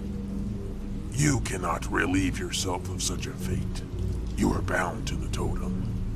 Jacob continued his way home and found his mother was still at work. Unsure of what to do with the totem, Jacob placed it under his bed and took a shower. Jacob woke up the next morning to his alarm clock. His last memory was him taking a shower, but he didn't remember leaving. Not only that, but he didn't remember having dinner or even going to bed. But the strange thing about all this was that he did remember his dream from last night. Normally, Jacob, for the life of him, could not remember his dreams. But from the night prior was totally different. He dreamt he had walked home with Gary and Trevor, except they didn't make it home. Something had grabbed them, dragged the two back into the cornfield and into the basement of the house. Jacob was covered in sweat as he rubbed his face. He glanced around the room to see if the totem was there or even real, but thankfully, he was not able to find it. It was 5 or so in the morning. His mother should have been home, but was probably still asleep. Jacob went to check the news on the TV to see if school was still canceled, but the newscaster was talking about sports from over the weekend. Jacob was about to make himself a bowl of cereal, but realized he wasn't hungry. Not only that, but thinking about eating anything other than meat made him nauseous. About an hour later, around 6 or so, the news finally covered the school districts that were closed. Davis County was open. Dang. This was frustrating, as no kid wanted to go to school on a perfectly good snow day. But Jacob wasn't opposed to getting some social interaction. The thought of him going back to the hill or even near that cornfield was too much. It would cause him to panic and get anxious, unlike anything he had ever felt before. His mother entered the living room, rubbing the sleep out of her eyes. "You have school today, bud?" Jacob nodded. "Oh, that's too bad. Give me a minute and I'll give you a ride." Jacob was quiet the entire morning. Normally, he would interact with most kids or would answer the teacher's questions, but he was filled with anger and malice. It was around third period when something strange occurred. 2 policemen entered the classroom with Principal Roberts and asked to speak to Jacob. Jacob shot up out of his desk and walked over to the 3 men. He knew it must have been about entering that home and probably stealing things that didn't belong to them. The 4 of them walked to the principal's office, and Jacob was about to confess when the officers asked about Gary and Trevor. Jacob was stunned, but was also silent. Apparently, neither boy made it home yesterday. Jacob saw the officer's badge with the name Wilkins on it. "Now, the parents tell us that you're good friends with both the boys. I'm guessed that you were with them sledding on that hill like every other child. Did anything strange happen?" Jacob was afraid. Jacob shook his head and was about to lie when he blurted out, "We went to the cornfield and something chased us out of there." Both officers were stunned and began writing down on their notepads. Surprisingly, neither officer was angry, but rather understanding and supportive. "Okay, well, thank you for your honesty. Tell us what happened." Jacob began to tell the officers what had happened, but when he mentioned the house, both officers had a look of confusion. "Wait, there's a house in that cornfield? You sure? It wasn't a shed or anything?" "No, it was a house. We had to go inside to see which direction we needed to go to get out of that field." The officers continued writing. "Are we talking about the same sledding hill? The one on the other side of town?" "I'm not sure," said Jacob. "I'm new here. I don't know of any other hill in town." "Well, the reason we ask is that that specific cornfield had been abandoned since the 80s. There was a farm there, but it burned down. Now the reason we're worried is because..." The officer stopped. "You know what? Forget it. Thanks for your honesty. You may go." Jacob was not able to focus the rest of the day. Both his friends were missing, and he had a sickening feeling that he had something to do with it. However, he was thankful. The voices in his head and the totem were no longer around. The day dragged on, and school eventually let out. On the way home, he couldn't stop thinking about what the officer was trying to say before he had stopped himself. What was he going to say? The bus arrived on his street, and he got off. His body was sore from yesterday, but the cold air took his mind off of it. Jacob reached the driveway to his house when he had noticed the front door to his house was open. His mother's car was not in the driveway, so this concerned him. Jacob had no cell phone, so calling the police would require him to go to a neighbor's house, or to go inside. With how everything was recently, with not only this encounter from yesterday, but his friends going missing, he decided to ask his neighbors. Thankfully, Mrs. Wilson was home. Jacob called the police and told them that someone had broken into his house. Surprisingly enough, the same 2 officers from the school happened to arrive at his house. "Jacob, right?" Officer Wilkins said. "We checked out that cornfield earlier today. Couldn't find anything." Jacob was silent. "So, what's going on here? Someone broke in?" Jacob nodded. "Well, that was smart of you to call us rather than entering your own home. Can't be too careful. Hang tight while we go inside." Both officers drew their weapons and entered the home. Jacob waited outside by their cruiser, unsure of who or what they would find. To his surprise, the officers were not quick. In fact, other officers arrived on the scene before he saw those 2 again. Eventually, Jacob's mother caught wind that the police were at her house and left work early.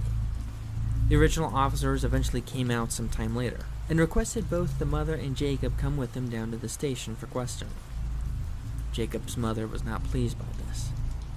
"Why do you need us to go to the station? What's going on here?" The officers tried to calm her down, but to no avail.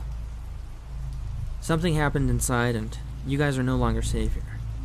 We need you to come back to the station, and from there we can brief you on what's going on." Jacob and his mother finally agreed, and drove down to the station with the officers. It was dark out, roughly 8 o'clock. The snow began to pick up again. Once outside the station, police finally shared what they had found inside. Firstly, the house itself was destroyed, as if someone purposely vandalized the house, but also in a way that someone was looking for something. But that wasn't the concerning part. In Jacob's room, the police found a decapitated deer, and blood smeared all over the room. Etched into the deer were 3 words: "Return the totem." No one knew what it meant except for Jacob. His eyes went wide as fear struck him, paralyzed. "What does this mean, Jacob?" his mother cried. I saw something yesterday. I didn't think it had value, but I might have found something that was evil." The officers began writing again, and the mother stared at him with a look of shock. "What are you talking about? I thought you went sledding yesterday." "We were, but afterwards we found a house in the cornfield. Inside were all these strange items, and I touched something I shouldn't have. But I haven't seen it since yesterday. I don't know where it is now." Before anyone could say anything, Officer Wilkins spoke up. "I think we found it at the scene." "Is this what they were after?" Officer Wilkins bent down and picked up a box with evidence tape on it. Inside was a skull totem. The item alone made Jacob's worried mother burst into tears. "What have you gotten yourself into?" she cried. The other officers removed the mother from the room, and Jacob and Wilkins remained. "We think that if you return this item to the house in that cornfield, whoever had kidnapped your friends will release them. Now, we can't be sure that's what we have to do, but would you at least be willing to show us where this house is?" Jacob felt sick. The idea of going anywhere near that cornfield riddled his body full of anxiety. But he thought about his friends. How scared they must have been. How cold and hungry they were. That is, if they were still alive. "I'll do it. I'll show you where it is on one condition. If I show you that house, you'll have to help me put back the totem and fight whatever took my friends." Officer Wilkins agreed. Wilkins, his partner, Officer Taylor, and Jacob drove from the station back to the hill. It was much later now. The moon provided some light, but clouds were thick. Jacob sat in the back of the cruiser with the box holding the totem. He could almost hear it speaking to him. "Open the box. Take me out. I can make you immortal." The whisperings were getting to him, but luckily they finally arrived to the field. The field was dark. Both officers put on protective gear and mounted flashlights on their rifles, but they didn't call him back up. Taking a young boy to a potential kidnapper's house in the middle of nowhere was completely against regulation, but they were desperate at this point. This was a time-sensitive situation. If they were lucky, they would be able to save the other 2 boys and take down a sick freak that would have for sure killed them. Jacob exited the cruiser holding the box. His breath warmed his face as the bitter night air howled in the distance. Jacob was afraid. Even though he had 2 highly trained officers with him, he still feared for his safety and that of his friends. "All right, kid, you're on point. Lead us to this freak's house and we'll save your friends." Jacob led the officers into the field. The field and the cornstalks were bigger than he remembered. The dark night definitely didn't help. As the 3 pushed their way through, both officers made sure to break as many stalks as they could, clearing a path out for them to get out quickly, if needed. Jacob began to shiver. Not from the cold air, but that he knew he was going to slowly reach the place he swore he'd never go to again. From behind, Officer Taylor exclaimed, "Oh my gosh, there it is!" He shined his light up ahead, and sure enough, the phantom house appeared in the field. This can't be. We searched this field for hours today. This was not here before. Something's wrong. Officer Taylor began to panic. There's something off about this. This is more than just a house. This is something much worse. I can feel it. Jacob and Wilkins looked back, seeing how Officer Taylor was now having a panic attack. I can't do this. This place will kill us, all of us. Wilkins pulled him aside. What are you doing? You and I have been through way worse. We need to get it together. The kid's fine, and he was the one before without any weapons. You need to push through for me. Do it for the kids that are inside. But Taylor just froze, completely petrified, as if his mind knew of the evil that lurked within. After a few minutes, Wilkins and Jacob continued on. Well, it looks like it's just you and me, kid.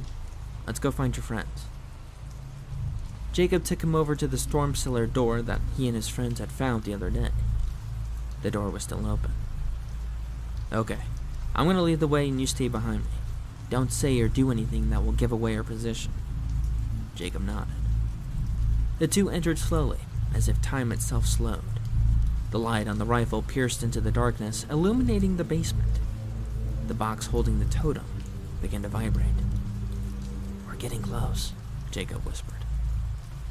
A search of the basement revealed to the officer and Jacob that there was indeed something down there, but not at the moment. The basement was clear, but a soft crying could be heard upstairs. They're upstairs, Wilkins whispered, as he found the stairs leading up and led the way. The cry became louder, the higher they went up. It sounded as if at least one of the boys was still alive, but Jacob was unsure which of his friends it was.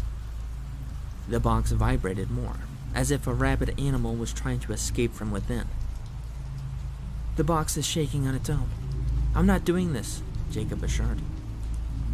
We need to get this guy in now. You stay on the main floor and I'll take care of him. Wilkins then rushed up the stairs and barged into one of the rooms on the second floor. Stop, police! Hands up! Wilkins shouted. Multiple screams could be heard. His friends were alive. Jacob looked up the stairs intently, trying to see what was going on, but it was too dark. Gunshots could be heard in a loud bang. He's killing him, the box whispered. You can still save him. Take me to the beast. Jacob was no longer in control of his body. His thoughts were consumed by hunger and pain. He knew what was up there, what was waiting for him in the darkness. His instincts were telling him to run, drop the box and run as fast as you can, but he was now being commanded by the totem. Jacob walked up the stairs slowly. Screaming and banging continued. He ascended the stairs and saw the light shine from the next room, as Wilkins' gun laid on the floor. Jacob entered the room to see a pale, skinny man standing over Wilkins. The man had blood on his mouth and hands as Wilkins laid lifeless on the ground. The box shook so much that Jacob dropped it, and the totem rolled on the floor.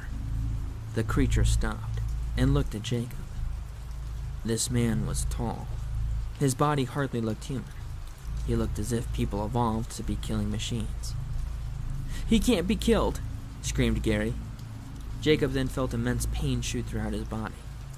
The man went to pick up the twisted skull totem, but when he did, it burned him. He dropped it and Jacob fell to the ground. Visions began to fill his mind as his two friends looked on in horror. Jacob's limbs began to grow and snap, twisting and elongating much like the man that took the boys. After a few painful seconds, Jacob looked almost identical to the demon man that stood before them. Officer Wilkins began to come to, seeing that they were now two beasts in the room. He went to reach for his rifle, but the boys told him to stop. Jacob then stood towering over the much smaller window. The two beasts began to fight as the boys grabbed the officer and left the room. Screams from both could be heard as they left the house and found the path that Wilkins and Taylor made for them to escape.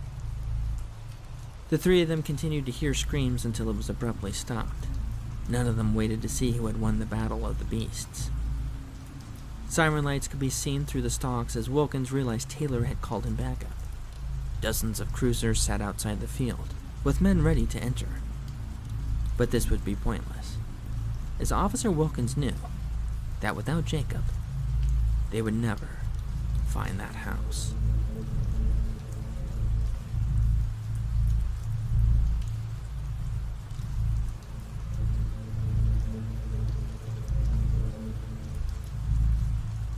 The summer of 1997, I was 9 and scared of my own shadow, so this experience only furthered my fear of the world. My mom and I drove up from Revere, Massachusetts, to Bear Brook State Park in New Hampshire to camp. My dad was going to drive up the next morning to meet us because he had work.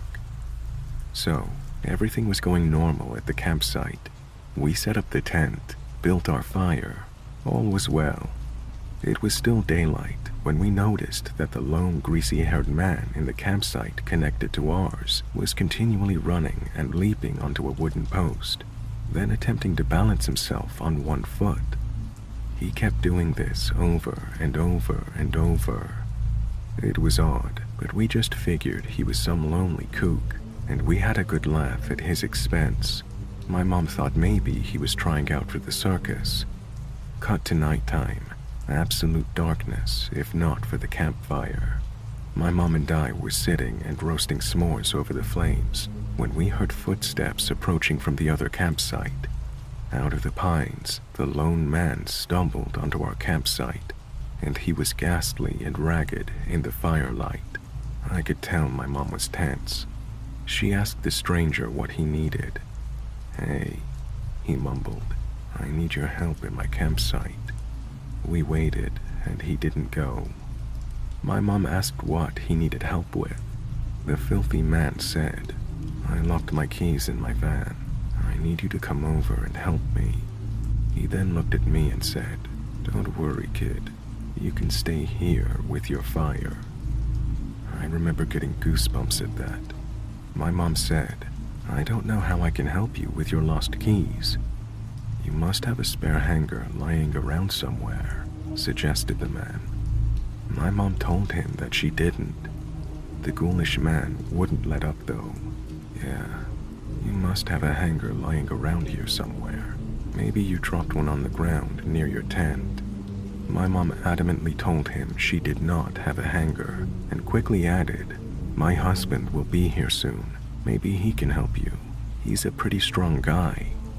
"Yeah, all right." The creep slurred, and he started to trudge away into the dark. But he turned his head and said, "Well, if you do find a hanger, come help me. I'll be here." And with that, the horrible man left. My mom and I barely slept that night. I felt her moving at every sound outside the tent. Looking back, my poor mother must have stayed up through the long night, worrying a butcher knife was going to slash through the tent wall. And so, morning eventually came, and when we stepped out of the tent, we immediately saw that the lone man and his camper van were gone. Later that day, I heard my mom exclaim. I ran over to her and watched as she picked something up from the ground beside our tent.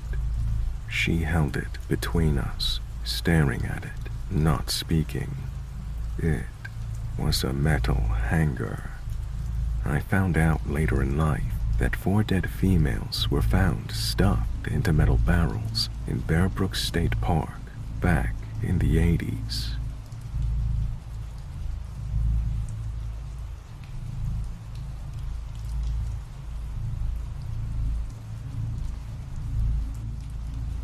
Hey guys, I hope you enjoyed that.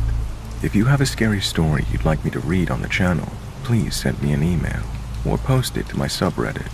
You can find details of this in the video description. It's the stories that make this, and this is the best way to ensure variety in the stories I share.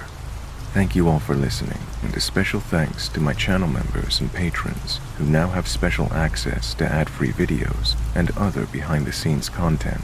Trevor Blockley, Cassandra Bricker Wyatt, Patty's niece, Adiara Yasharala L, Deb Foster, Kathleen Greer, Lynn Meese, Ryan, Chris Lawson, Joe Jordan, Lise Mendoza, Brooke, Nikki Bundrant, Thomas Doolittle, The Tijara, Brooke, Nikki Bundrant, Thomas Doolittle, Jennifer Chamberlain, Denise Watson, Zero Bite, Erica Asir, Forgotten Ruins TV, Night Shadow, Healing with Ev, Talisha Kluss, Donna Cox, Holy Crusader, Sheila Grant, 44, Julie Hibbins, Stephanie McLaren, Janet Mills Rice, Bob Jeff, Master Dom Howie, Denise Watson, Roz, Cassandra Wyatt, Travis Smith, Zoe D, Kat Philbin, Melissa Friesen, Lorna Clark, Kathy Richmond,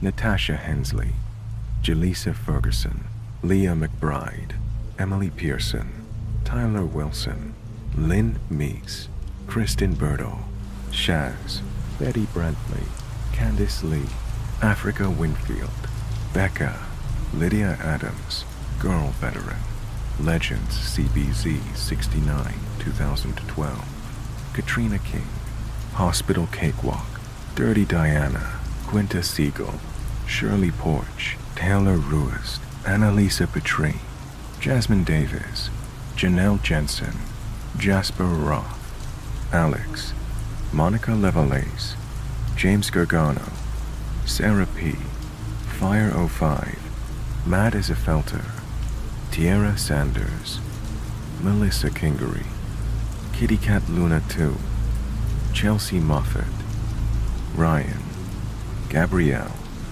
Jenny, Sarah, Zep Tepe, Sarah C, Sam, Amanda Jane, Vampy Debs, October Gypsy, Rebecca, Erica B, Maribel De Luna, Lloyd Rash, Jennifer Jenkins, Kelly Townsend, Mary Wright, Tara Harris, Elizabeth Knapp, Eddie, Sean Gorman, Sue Gordon, Spider's Web, Kay, Christy, Absinthe Alice, Dina Kingery, Snowball Rathina, Lady Drackard, Brenda, Pretty Girl 215, Amber Davis, Sigma Cube X, Letitia Acklin, Ali O'Neill, Gina Eberhardt, Lilypad, Ashley Nicole, Sarah Chifalo, May 2nd, 2003, Bella Plays 2006, Skincrawler, Stephanie McLaren, Borderline Betty, Kuro, Top Up, Kelly Ann Bain, Michael O'Malley, Neil Kavanagh, The Dead Movie Society, Diana Johnston, Taya Atwell, Danielle, Possum Posse, Crafty Kell, Brooke, Scott McKenzie, Megan Abrams, Jane Wiggins, Jasmine Davis, Jack White, Your Pappy's Dilly, Emma Lisa, Tanya Ferguson, The Wendy, Ember Hops, Alexia Tuttle, Ram Beltran, Elizabeth Mayers, Unladylike 13, Pegasus Genesis, Sheila Grant 44, Sona, Scout Mom 405, Cheryl Duckworth, Ashley Bray, Angela Reeves, Kim Thompson, Brock Bollard, Nick Bigdowski, Jessica Lasley, Yennefer, Clarice Scott, Timothy Stratton,